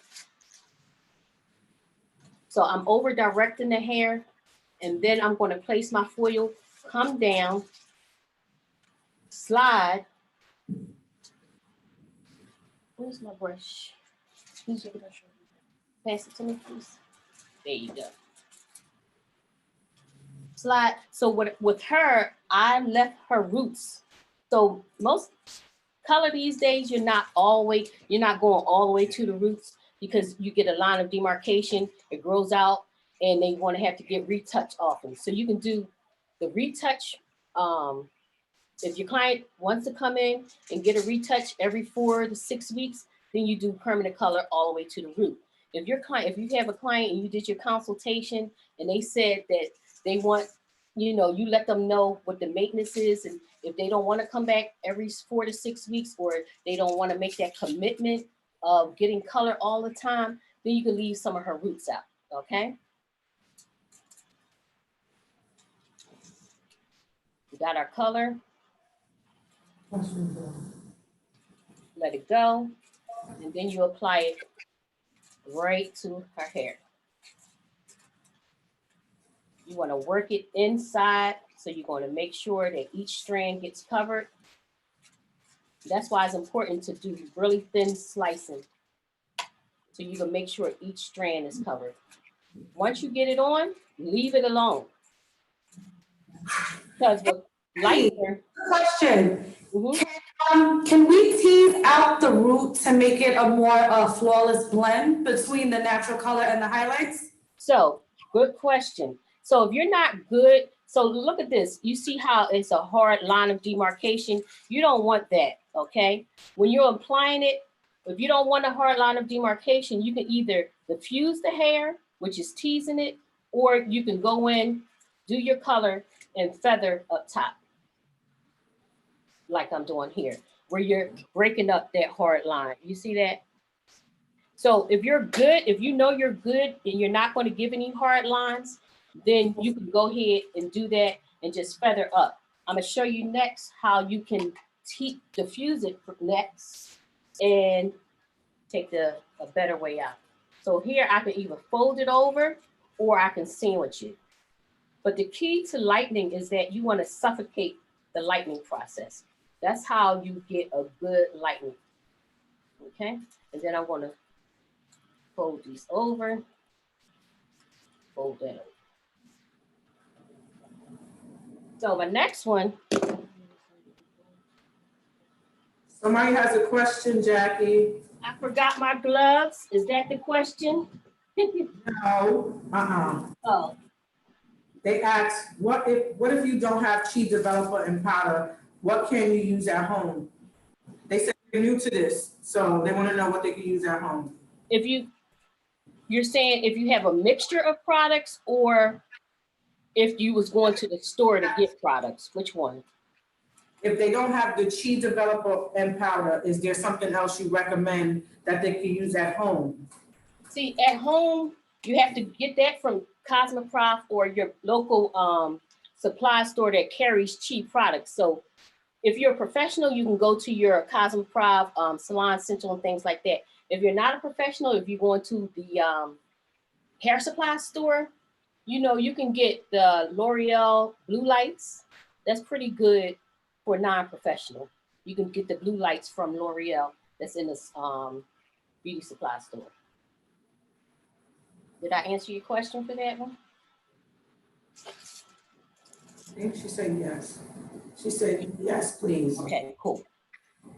So the next one, I'm going to diffuse it. When we're teasing, so listen, when you're in a salon, you want to try to use the words that is professional as possible. Because if you're charging $400 or more for a coloring service, you're not going to be like, I'm going to tease you, I'm going to give you highlights. You're going to be like, I'm going to diffuse your roots, okay? And once I diffuse your roots, I'm going to put the lightener on the bottom part. I'm going to give you low lights. You want to change your terminology, okay?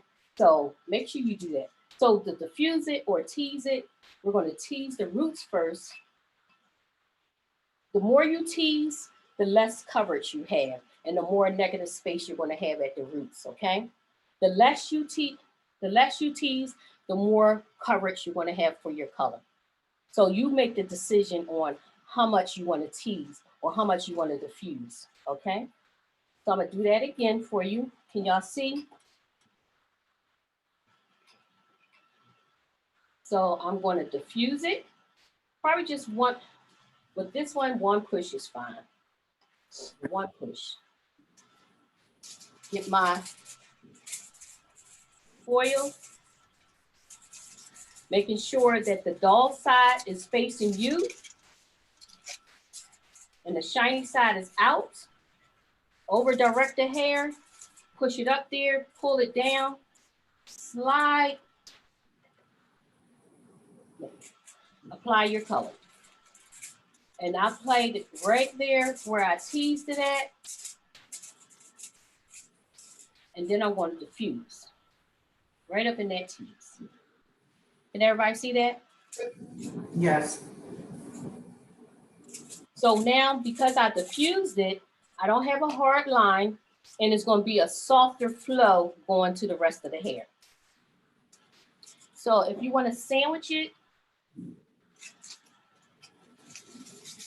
oh, sorry, I forgot that fast. You go ahead and sandwich it. Now, you see how your roots don't have any color on there? So to get your foils to stay, what you do is pull your foil down and then sandwich it. So now you have still your roots exposed and your foil is right there where you need it to be. So just pull it down. Because otherwise, if you just put it up top, it's going to keep falling off. I'm going to enclose it on the side. Jackie, we have another question. Okay. What do we, so after you do the lightening, you're gonna tone it. Are the roots going to be toned along with the bleached ends when you tone it? It all depends on what you want. Do you want the roots to stay natural, or if you can put the toner on top of it? It's all dependent on what you want. Okay. So if to make this flow like I did on this mannequin here, pass me that mannequin. The mannequin with this color, with the high lip cup, with the fashion colors, I actually toned her roots because I wanted that deep purple in the root area. So I did tone it. So it's still dark, but it has a tone of that violet hue in that root area. So it made it flow much more better because you want to make your color pleasing to the eye and make it interesting. Okay, so I just made this all flow together, right? So suppose a client, they wanted this, you know, the outgrown balayage look, but they have a lot of stubborn grays. So would you do the gray coverage first and then go back in and do the highlights like you're doing now? So say if this client came in to get, and she had gray hair, and that's the great thing about this. So when you're talking with your clients and you're doing your consultation, you have to take that in consideration. If I did that color all the way up to her root area, when I have to do her retouch, I got to do everything all over again, from the lightening process to the toning. Now, but because I just did her, I left her root alone and I kept it natural, when I go to cover her gray, all I got to do is just go right into the root area with the gray color. Okay? So you have to determine when you're talking with your client what they want. If you know they gray fast and you know in 2 weeks they're going to have gray, I'm going to leave some negative space out, which is the dark hair, so that I could just easily go in and cover that gray. We have another question from Tsunami. Okay, let me get this one from YouTube first. Go ahead. I guess, are we still going for the look of the mannequin? I'm not sure. Yes. We're still going to look, Dominique asked, was I doing the look of the mannequin? Yes, I'm doing the look of the mannequin. So I just wanted to show y'all first how I pre-lightened the hair on this mannequin coming from a level 5, and what I used to pre-lighten the hair. So this is what we're going to do. This is what we did to pre-lighten the hair using the lightener. What's your other question? Tsunami Hair DC asked, is there any particular reason you are starting to apply the color in the front? Is that where we should begin? All depending on what you're looking for and what you're doing and the porosity of the hair. So I'm only doing it the front here because I'm just showing you highlights. because I'm gonna use another mannequin to do my color application. I just wanted to show you here so you can see it in the front. But usually, depending on your application, I like to start from the back simply because if it lightens faster than I wanted to, or if if I need to rinse that client out quickly, they can easily go back into the bowl and I can rinse it out with no problem without disturbing any other hair. Because if I started out in the front and then did the back, and that front was already processed, and I'm like, I'm still in the back, when I go to rinser, I'm going to have to rinse from the top, and then it's going to come out in the back. So it's best for me, and depending on what you're doing, to start from the back. So that way, if you need to rinse out, you can do it effortlessly. No problem at all. It's not going to hinder anything else. Because I can get the sides and the back with no problem. But when you on that top part and you still need this to process and you need to rinse that out, it's going to be hard. Okay? So that's the only reason why I started in the front, is because I just wanted to show you some highlights and how I processed it. Somebody asked me, Mona said, what was the purpose of the teas? The purpose of the teas or the fuse, so you want to make sure you have the correct language in the salon. We call it the fusing or diffusing the hair. The purpose of that was because I wanted to leave her roots darker. I didn't want the color to get on the roots. So that's what we do when we want to leave some of the roots out. You would go ahead and tease it or diffuse it. All depending on how many pushes you do determines how much of that color you want to have on the hair. Okay? A little closer. So y'all see that? Any other questions before I move on to the next? No? Okay. So what we're going to do next is, okay, so this is what I did, is that I took that level 5, we pre-lightened her. Y'all seen how light she was. We pre-lightened her to a level 9. And that's how I did my color. So now we're going to go into the color application. We're going to act like the client was already lifted up. And now we're going to apply the colors to get those fashion looks, okay? I wanted to make sure it was easy. Instead of y'all sitting here watching color process, I kind of broke it down so that you can see step by step by step. Can you spray her down a little bit? Give me that carrot to this. Pass me that, man. Take that. Jackie, Yes. what happens if somebody has their hair was already colored and processed? What is the best, and they want to change the color, what is the best place to start? Can you start mid-shaft, root, ends? What's the best place to start? It depends. What do they have? Do they have permanent color or fashion colors? And what are you going to do? What are you doing? It depends on the end result. Okay. So if they had permanent color in their hair and they wanted to change it to something totally different, am I on the right track, Monique?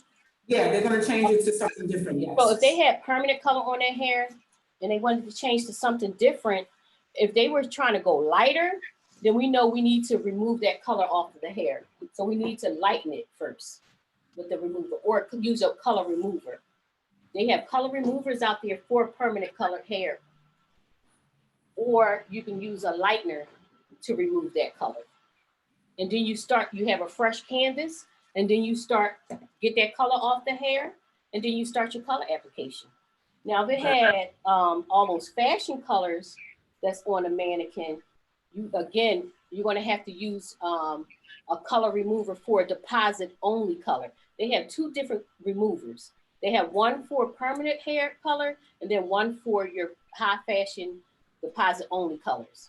So you want to make sure you pick the right one, because they both have two different purposes, and they both do 2 different things, but your end result is to remove color. So you have to make sure if you have deposit color, get the one for that. One of the ones that I use for deposit only colors is Eraser by Joico. That's a good one to remove all of that color out of the hair. And then for permanent color, I have There's so many out there, but I have, who is that? Senses Color. Senses has a color remover for permanent hair. And you just put it on there, mix it up, put it on there, and you'll actually see the color dissipating out of the hair. So you have choices. Jackie, do you notice sometimes with the color remover that it changes the texture of the hair? Sometimes like it gets a little hard. No, I never experienced where it got hard. It all depends, were you using a lightener or a color remover? A color remover. So the color removers do have properties just like the lightener. So it can act like a bleach. So it can get over processed if you leave it on long enough. And that's probably why it feels hard or dry. But you want to make sure, again, if I'm doing something like that, removing color, I'm going to give them a treatment first to make sure that hair is built up enough to use that lightener on the hair or that color remover. Okay. So, y'all got that? How long is the processing time for a level 9? So somebody asked, how long is the processing time for a level 9 or any level? It depends on the client and where you're starting from in their porosity. So everybody know what porosity is, right? Porosity is the ability of the hair to absorb liquids. And it determines how fast the hair is going to process. So if you have a client that has really high porosity and you put 30 volume on their hair, it's going to take fast. So usually for lighteners, the processing time is usually like 45 minutes. After 45 minutes, the developer no longer is not strong enough. So it kind of will stop. So you have to reapply if you have to keep lifting the hair. So depending on where you're starting at and where you're trying to go, it might take an hour or hour and a half because you might have to reapply to get to that level 9 if you're really starting from a dark hair. Do you color relaxed hair? Yes, I do. The question was, do I color relaxed hair? That's one of my favorite things to do. A lot of people are scared to do. I do triple services in the salon a lot. You got to know what you're doing. You got to know the pH scale and understand the pH of your products that you're using if you're going to do triple and double services in the salon, especially with relaxing, with highly textured hair. So you have to make sure you understand the pH level and how to work that hair. Because I can do triple services. I can do a relaxer, a lightener in the color on the hair, and the hair stays on the head all the time. All of my clients, 80% of my clientele is a color clientele, and about 40% of them have triple services in their hair. And I can do their relaxer, color, and everything. I keep them on a system. You got to keep them on a system when you're doing something like that. And you can't do that for everybody. You got to know their hair. Because if you mess up the integrity of the hair, or that you know that that hair cannot take all of those services, don't do it. Do you do one-on-one for color? Oh, for, you mean the American Board Certified Color? Chandra? I don't work for them, no, but I can do, like, I'm American Board Certified Colorist, and if you're going for that coloring test, I can help you out with that, yes, okay? Any other questions? Are y'all enjoying this so far? If you are, put up a 3. Let me see them 3s coming up if you're enjoying this class so far. What I said, 2. They said they laughing because I put up a 2 when I said 3. Cool. All right, I got some 3s here. Thank you, thank you, thank you. I'm glad you are enjoying this class. Any other questions before I move on to the next service? Anybody? What about YouTube, Jay? No? Cool. So next we're going to do, I wanted to show the same, we're going to do the same look of the fashion styles, but I just wanted to show you on a different level mannequin now. If you notice, this mannequin has a little bit more warmth in her hair, right?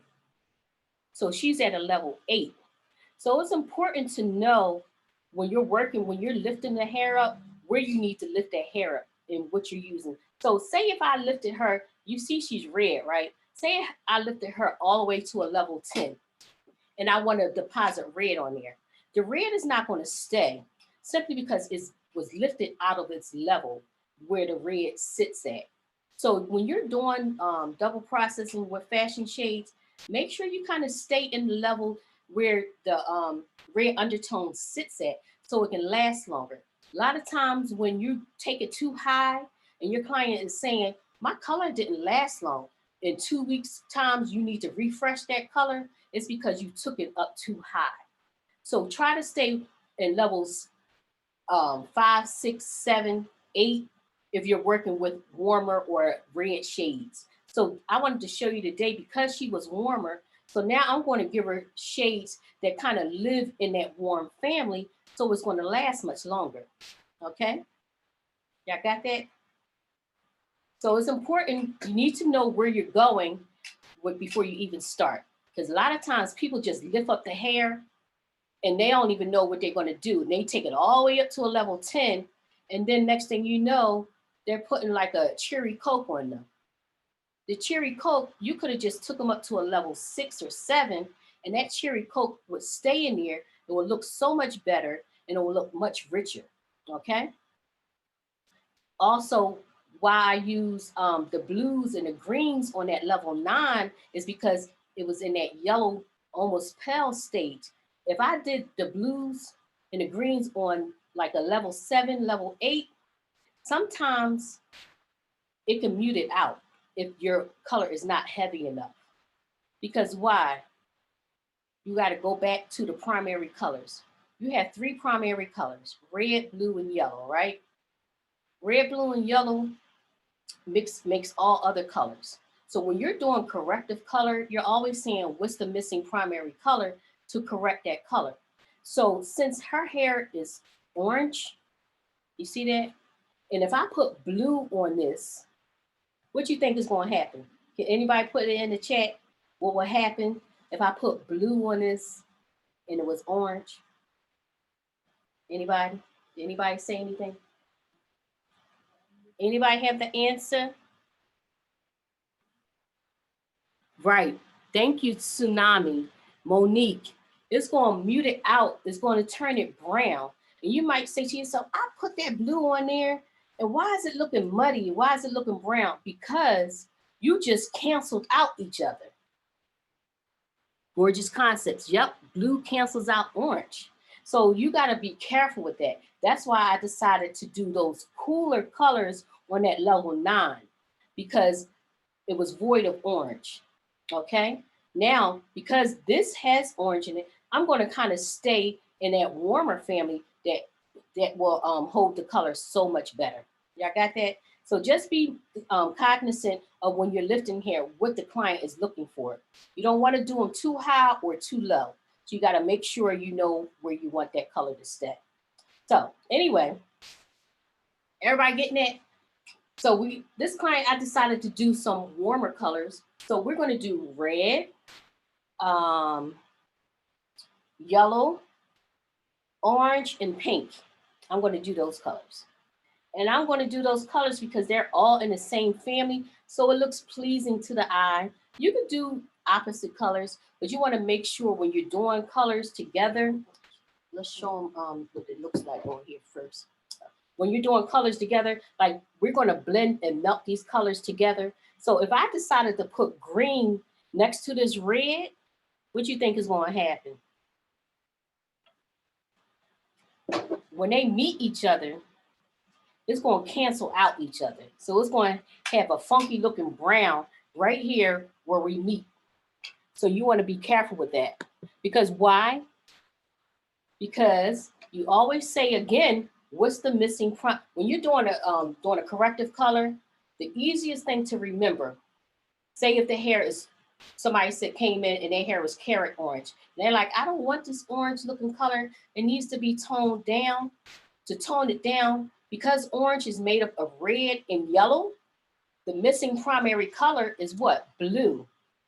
So you want to make sure that you use blue to a blue base color to cancel out that blue. So just be careful when you're doing the mixing and doing the melting, that when you put those colors together, that they're not going to cancel out each other. Okay. So next we're going to go in with our deposit only colors, which is our direct dyes. So of course, you know, I have my handy dandy bowls. I love these bowls because they're different colors. When you're doing multiple colors, these bowls work out the best, because if I was doing a green, I'll put in a green bowl, the red, I'll put in a red bowl, whatever. And they all connect. So I can have, if I have 7 different colors, I'll have all 7 different bowls connecting at the same time. And all I'm doing is dip, dip, dip, dipping, not going over here, over here, over here, and trying to figure out, oh, all the bowls is black. And I'm like, what color was that in what bowl? So this helps like separate your colors, and you can have them all together instead of bowls all over the place. So of course I have these bowls too. They come 7 together. They come in different colors like this. Okay, all 7, and it comes with the brushes as well. Okay. So I love this. It will be burnt. Okay. So hold this for me, Jay. So now what I'm going to do, so I already sectioned her off in those 13 sections that I did before. Okay.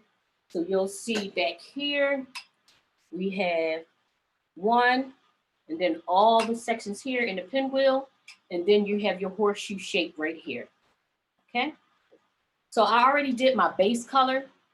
So I did my red. So that's the base color. And because this one is a little longer, I really didn't have to do one solid color in the back if I don't want to, because she's a little longer. But because of the, pass me that short mannequin, the multicolored one. But when they're short like this, you want to be careful in the back. If I did like pink all the way down here, it will look spotty because it's too short, and it will make the cut look not great. So you want to be careful with that. When you have like graduation or some texture here, you see how, just like how Monique's was, but mine's is a little lower, but I still have graduation, but I want to keep that heavy line on the bottom. So all depending on your cut determines how you will do your color placement. Yeah, got that? Okay, cool. So now I'm going to do her. I'm gonna do a couple of panels so you can see exactly how I did it, okay? You don't have to, when you're doing color, the sky's the limit. You can do whatever you want, as long as you think it's gonna be pleasing to the eye and they all work together with each other, okay? So don't limit yourself saying, oh, that, even though, what I'm trying to say, even though, I don't know what I'm going to say. So just be creative. There's no right or wrong, okay, when you're doing your colors. You can put whatever color you want, but just be cognizant of what tones you're working with, okay? So, no. So I'm using Keratin Mist, which is a porosity spray. When you're doing color, you want to make sure the porosity is even throughout the hair stream. So I spray the hair before I put the color on, because I want to make sure all the porosity is even. Because sometimes you ever did color and you notice it was dark in one area and then light in another area, and you're like, well, all of it was the same, the formula was the same, but then you got different looks in different sections of the hair. That's because the porosity wasn't even. So make sure you use a porosity equalizer before you apply your color, and that will help you have an even color. And when you're doing fashion shades, you want to do it on dry hair, not wet hair. And you want to shampoo it first. So you want to shampoo the client's hair, shampoo it thoroughly, because you're not going to shampoo again after this color service. So you shampoo it thoroughly, dry it, don't condition it. You're going to dry it with your blow dryer, and then you're going to apply the color, because you don't want to dilute the color. You want to, and it will stick so much better on dry hair. And usually for fashion shades, all you need is about 15 to 25 minutes for it to process, okay? So we're going to start on this side. So what I like to do, I like to get, when I'm doing different colors, all depending on how many colors it is, what is the product name? Who is the product name? But this product is Chi, of course. These are the products I had at home.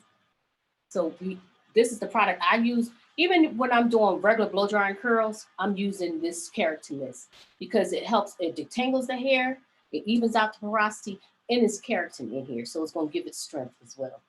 So that's a plug for Chi, okay? So that's what I use to do the hair.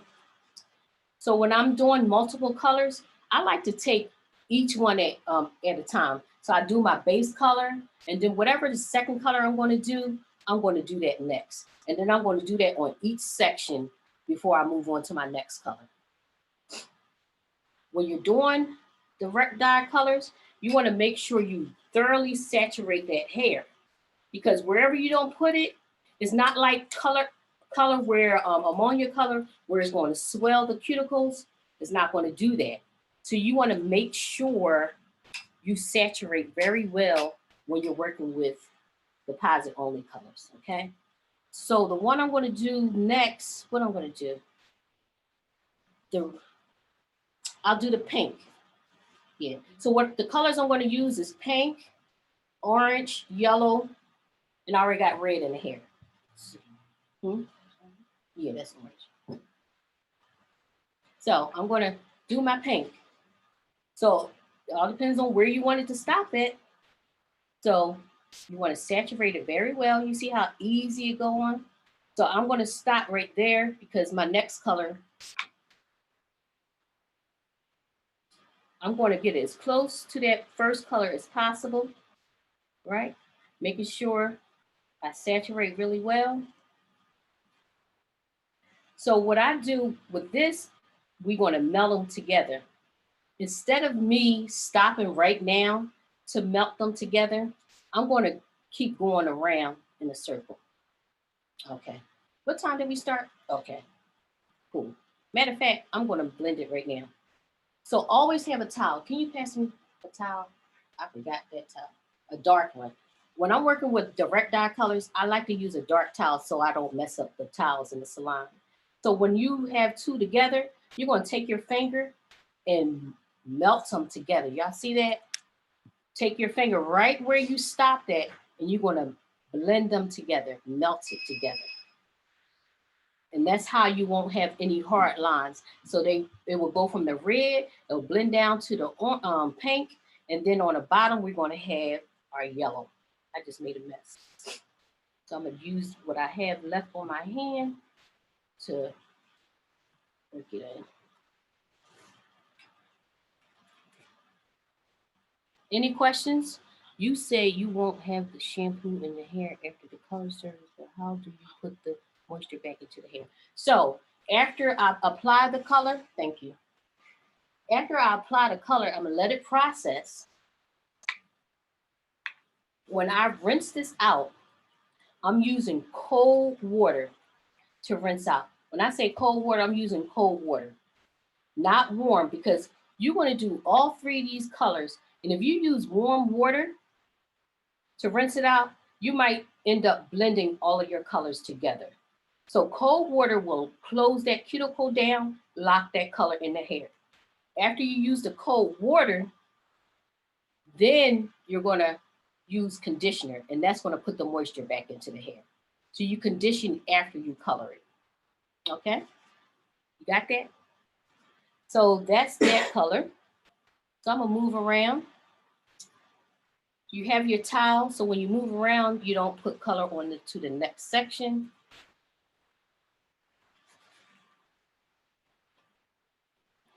Turn your around. Can y'all see that? There you go. So my next section. So how I did this, so Monique did that disconnected bob, and you see how it angled to the front. So when I do my partings, I angled them. I did a diagonal backwards parting. So what happens is when you do a diagonal backwards parting, all the hair is going to flow to the front, or all that color is going to flow to the front. Okay, so you want to make sure you place your color how your cut is. That's why it's important to do your cut first and then add your color, okay? So then that way, if you didn't cut it first and you did all this color and then you cut it, you cutting off most of the color, and then your color placement might not be correct because you didn't take into consideration how you placed it. So just be careful with that. So we kind of, our time is getting late, so I want to do about 2 more. So again, take my color, put it right here. Make sure, open up that hair, saturate each strand. Open it up, open it up,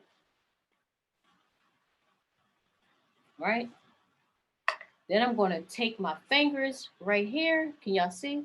And just blend them together. And the great thing is when you blend them together, you get a third color. So that's a good thing too. And you get that seamless look to the hair.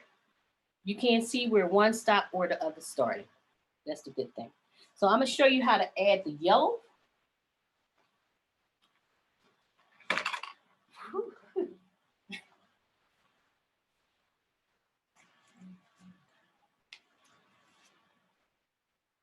So now I'm gonna add the yellow on the tips. So I kind of got too much on here. So now I'm gonna add this yellow.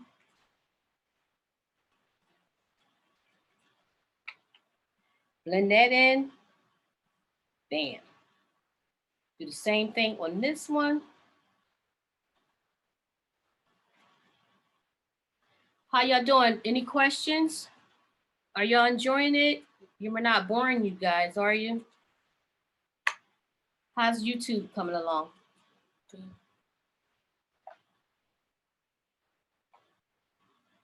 Now I'm gonna blend in.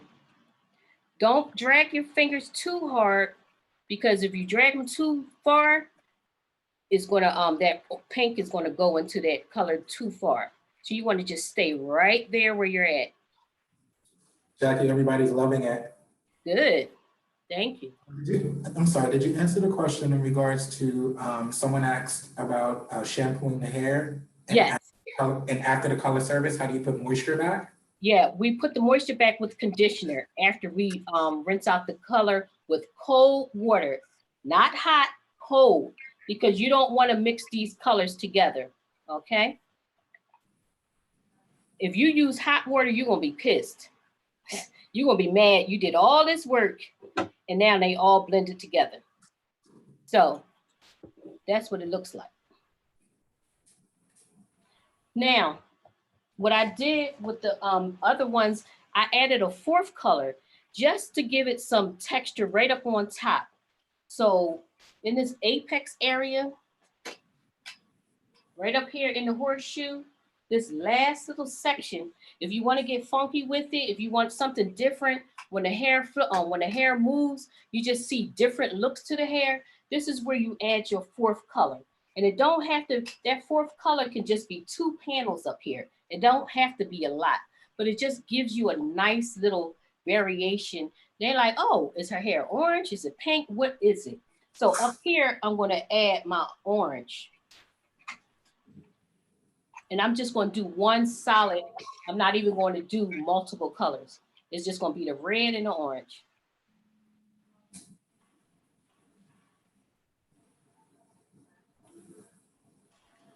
Can y'all see real good? Let me turn it around.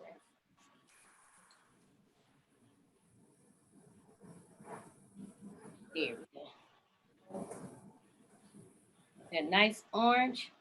Now, I had red, blue, and yellow for my colors. How did I make this orange? Anybody can tell me?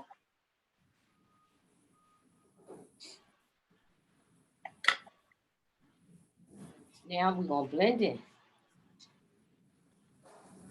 Red and yellow. Go ahead, Tsunami. Is it Tsunami or I don't, Tsunami, is it Tsunami? I guess you can't tell me, but thank you. You know your color wheel. It's important to know that color wheel. If you're doing color corrections will make you money, okay? So you gotta know that color wheel. It's easy. Once you get it, it's easy. So look at that. You can't tell where one stops or one begins. That's what you want when you're doing melting services. So what's going to happen, because this mannequin is long, what happens is this one, what I did with the other ones, I did one panel, one color, the next panel. So I did a dark and then a light, a dark and then a light. It's like a pinwheel effect. Dark, light, dark, light, dark, light. Okay? So what happens, because this is 7 sections, you don't want to even out your sections either. You want to have an odd number of sections, because if you have even sections, when you get to the middle, you're going to end up with the same color. So you want to make sure you have that odd section in the middle, which is going to be a triangle effect, and that will be another color that you want. Okay? Yes, you are pronouncing the name. Oh, okay. Thank you. So your choice. But when it comes to color, you can choose whatever you want.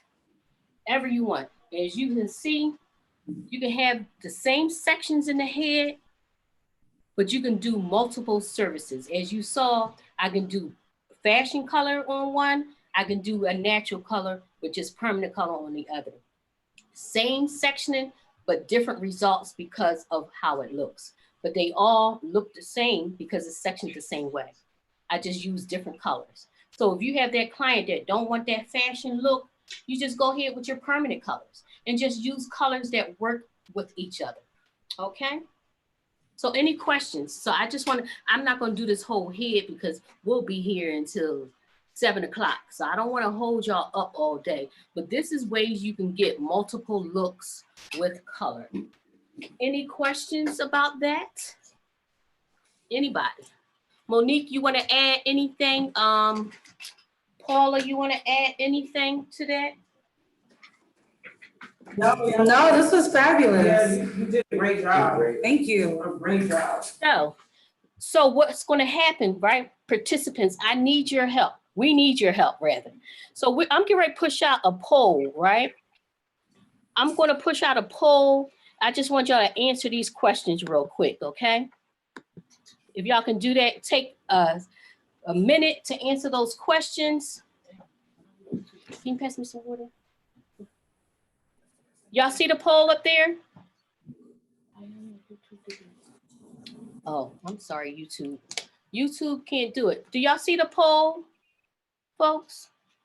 Put it 1 if you see a poll. Okay, they answering. Never mind, I see.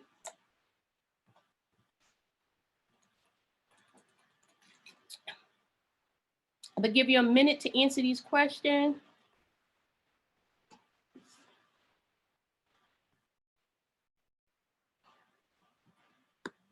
Oh shoot. Did it go away? Okay.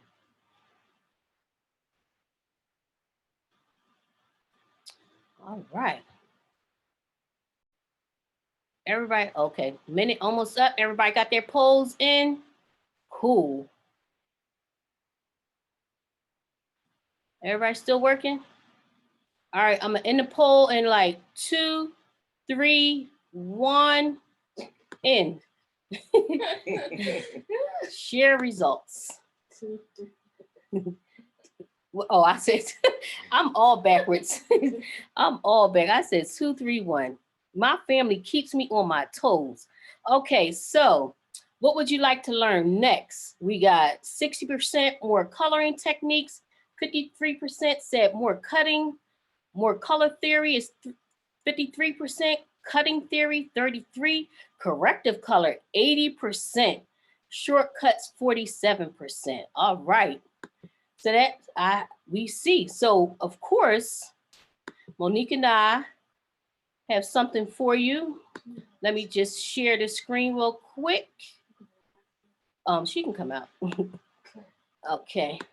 So with that being said, y'all want more education. So we, of course, got some education for you.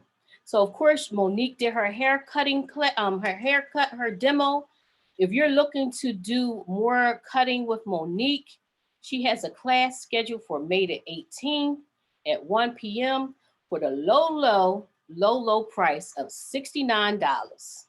So if you're interested in that class, go to Etsy/Sleek Hair Studio and you can sign up for that class, okay? Next, she has her shears and her razor. This is a nice deal, $99 for the razor as well as the shears. Or if you just want the razor by itself, you can get that as well. So these are all the ones that she has. She has some beautiful designs.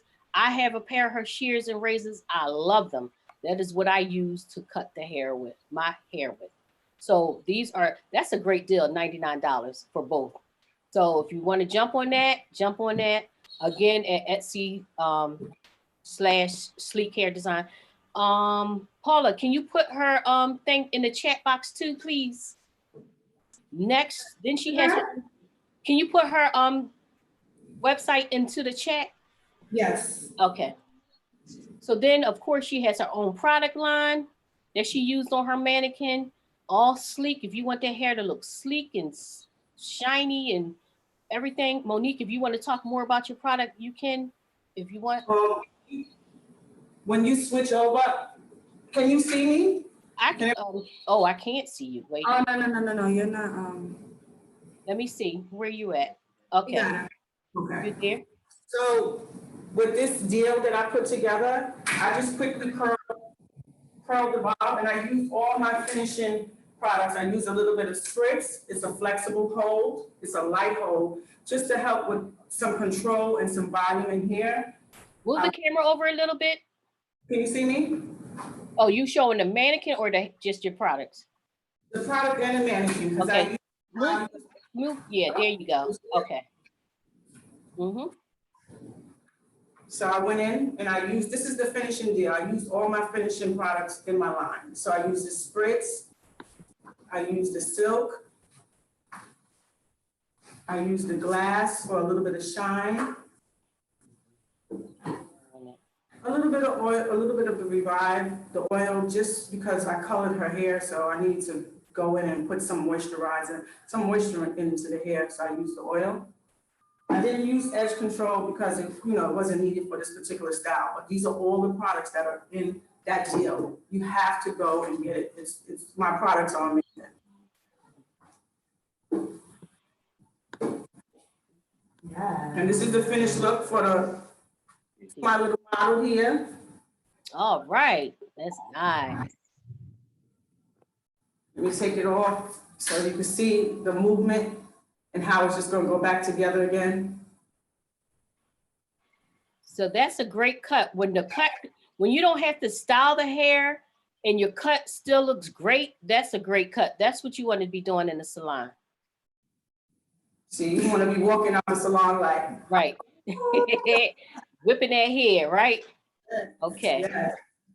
So that's her products that she has. Let me go back to share.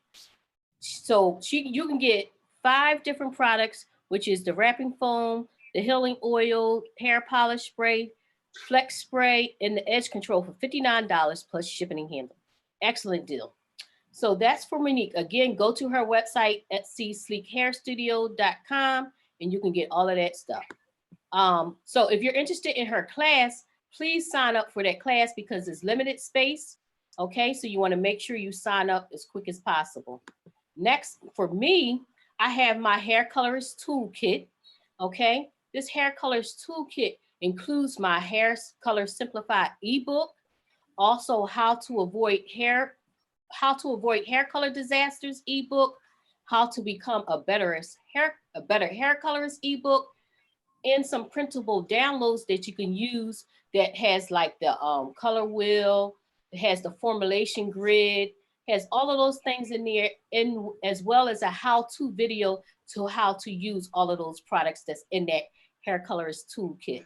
So that hair colorist toolkit is $49. So if you want to be a better hair colorist, if you want to understand the basic fundamentals of hair color, this is the toolkit for you, okay? Now, everybody was asking about the color mixer, the scale, the bows. Here you can get the color mixer, the bows, the color scale, and the color ebook for $99 with and get it shipped out to you. Okay, so if you're looking to not have to mix up your color anymore, you want those bowls that's going to connect for you along with the brushes. Now you can measure your color so you don't waste it, as well as have all the fundamentals on hair color in this ebook. All right. Again, you can go on JackieTheColorDiva.com and those specials will be there for you. These are class specials. They're only going to last for a week.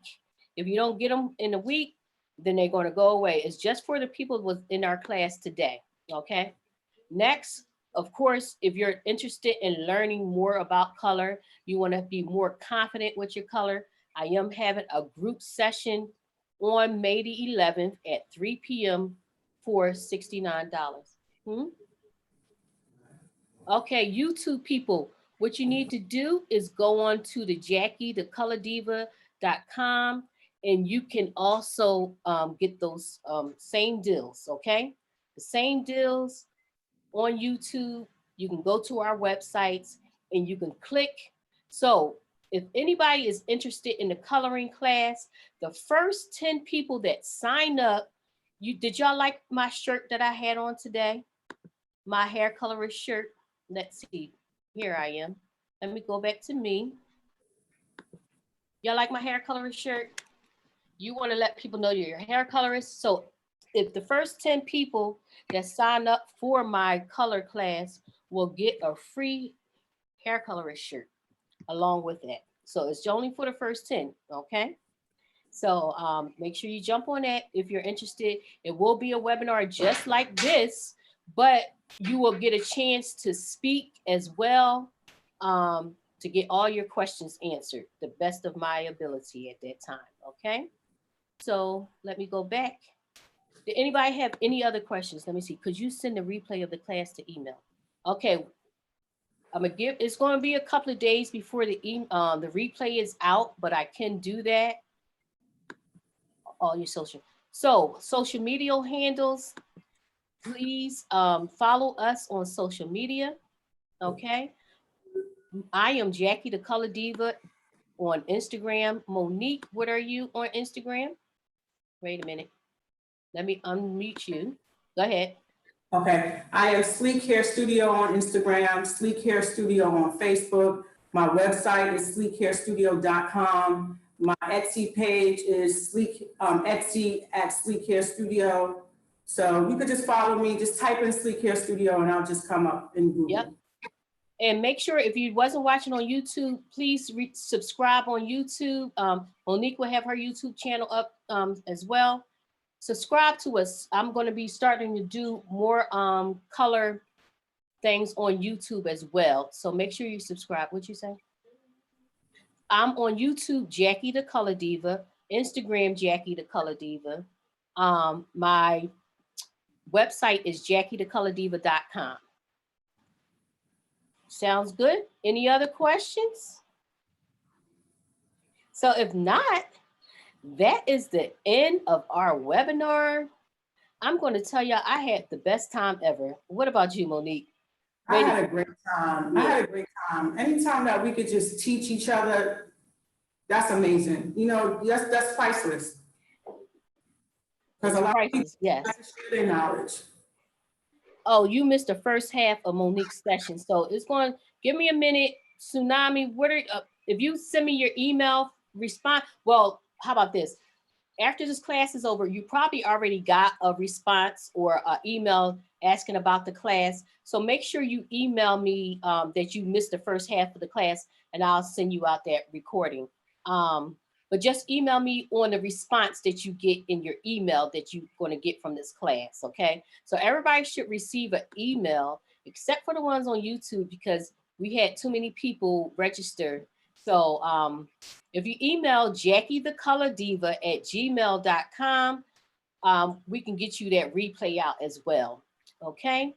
So with all that being said, that was the end of our presentation. Monique and I just want to say thank you so much for taking your time out to just come on. I mean, it meant a lot to us for you to take time out of your day to come on and just watch us share with you, right, Monique? Absolutely, absolutely. This was big for me today. Yeah, And I appreciate you guys. yeah. So look forward to us doing some more. You're welcome. Look forward to us doing some more stuff. Definitely, if you follow us, you will see a lot of what's going on, a lot of the things that we're doing.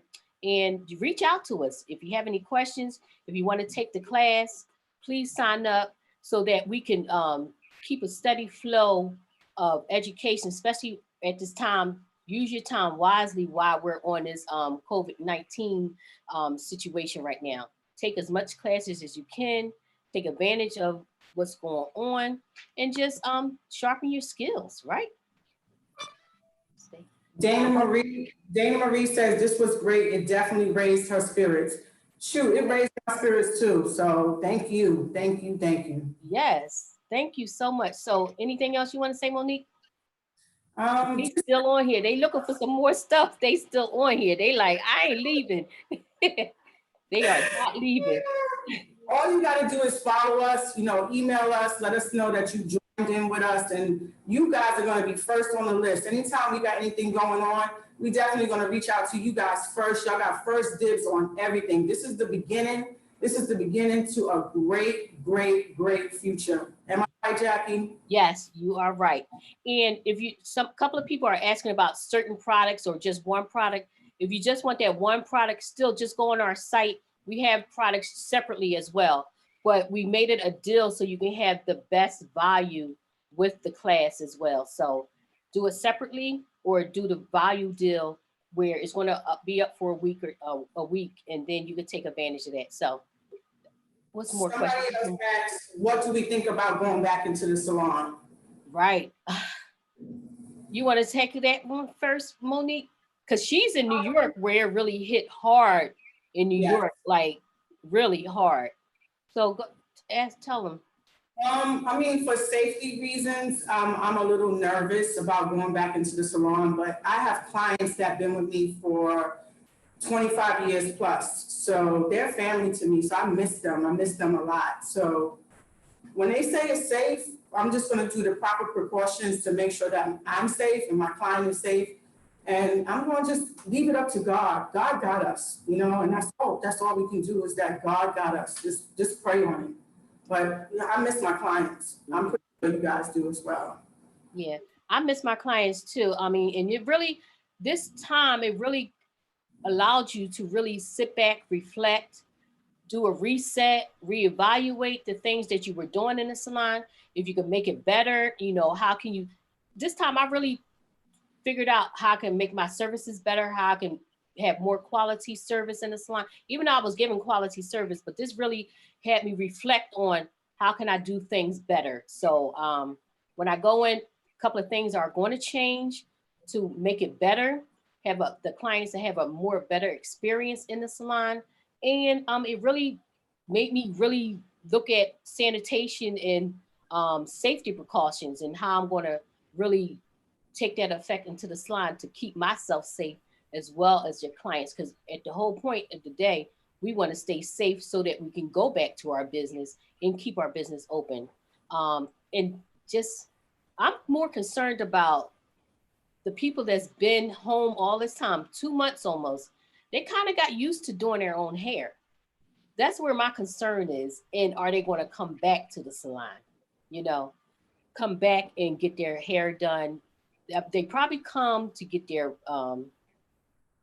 relaxers and trims and things, but I'm more concerned, are they going to come back for their regular maintenance and all that stuff? So I'm just staying prayerful and really market myself again, really thoroughly, put it out there so more people can see what I'm doing. So yeah, that's your concern as well, right? Because they getting used to doing their hair at home and getting, I'm getting used to, just like we're not buying as much as we used to buy anymore. We're kind of saying we can do without, and it's kind of everybody is saying, I can do without this or that. So you just really we're going to have to push ourselves a little bit more and market a little bit different now. So you feel me? This time made me reflect on timing. I have a large clientele. I could do about 15 people or more a day. Right. So just making sure that my clients stick to their appointments and giving them at least just an hour and a half, just to focus on the services that they need so that by the time the next person is coming in, there's nobody, clashing with each other. So time management is definitely something I thought about moving forward so that we could all stay safe. Did you use your phone? Okay. So I'm going to check and see if anybody signed up for this class to see if they're going to get some free shirts real quick. Monique, you check to see if anybody signed up? Okay, I'm gonna check. Well, somebody said they was having a hard time getting in on the thing. I just looked at my phone. I had it on Do Not Disturb. I hope they got in. So, all right now. Thank you. Oh, somebody said they met me at the Extensions Expo. They a team member of the, oh, okay. Cool. Oh, Latanya, thank you, Latanya. But yeah, they coming in. They coming in. Thank you so much, Latanya. What? Okay, my husband said we got to wrap this up. So I don't want to hold y'all hostage. But thank you again. Larry said, wrap this up. You take it. Look, I done took my whole sunroom and made it a whole salon up in here. Where do you sign up again? JackieTheColorDiva.com for the color class, in Etsy / sleek hair design, sleek hair studio for the cutting class. Okay. So I'm gonna put it right in here as well. I know I could talk. My husband's like, it's time's up. All right. So we all clear? We all sound mind? We can do the benediction at this time. Wait a minute, I got 14 sales for the 101 class. Oh my God, thank you so much. Yes, go Monique. 14 students in her class signed up already. See, that's what I'm talking about. Go ahead, Monique. So be prepared. They gonna come with them questions. So yes, so thank y'all again. I'm not gonna hold y'all hostage because we could be on here all night, but look forward to us doing another class. Just follow us, see what we're doing. And we would love to do one-on-ones, love to do something else with you. And with that, I'm good. You, Well, Monique? Jackie, before you go, I want to thank you. Thank you for teaming up with me. Well, thank you for teaming up with me. Even though she's in New York, I'm in Delaware, we can make it, anything can happen. We connect on a lot of things. So we partnered up on a lot of things. So this is something that we've been talking about for a while. So I'm glad we did it. All right. Thank you. Okay. So we also do mentoring services, which is also on my site as well. So I was going to do something at the end. What was it? I don't know. I forgot. Let me look at my paperwork real quick. All right, we going. Thank you guys. We talk to y'all soon. I'm going to end this meeting right now. So anybody on YouTube, if you have any questions, reach out to us, JackieTheColorDiva@gmail.com and sleekhairdesigns@AOL.com. All right. No, Hair Studio at AOL. sleekhairstudio@AOL.com. So we get ready to get off. I'm going to stop. We're going to end this meeting right now. 3, 2, 1. Bye. 3, 2, 1.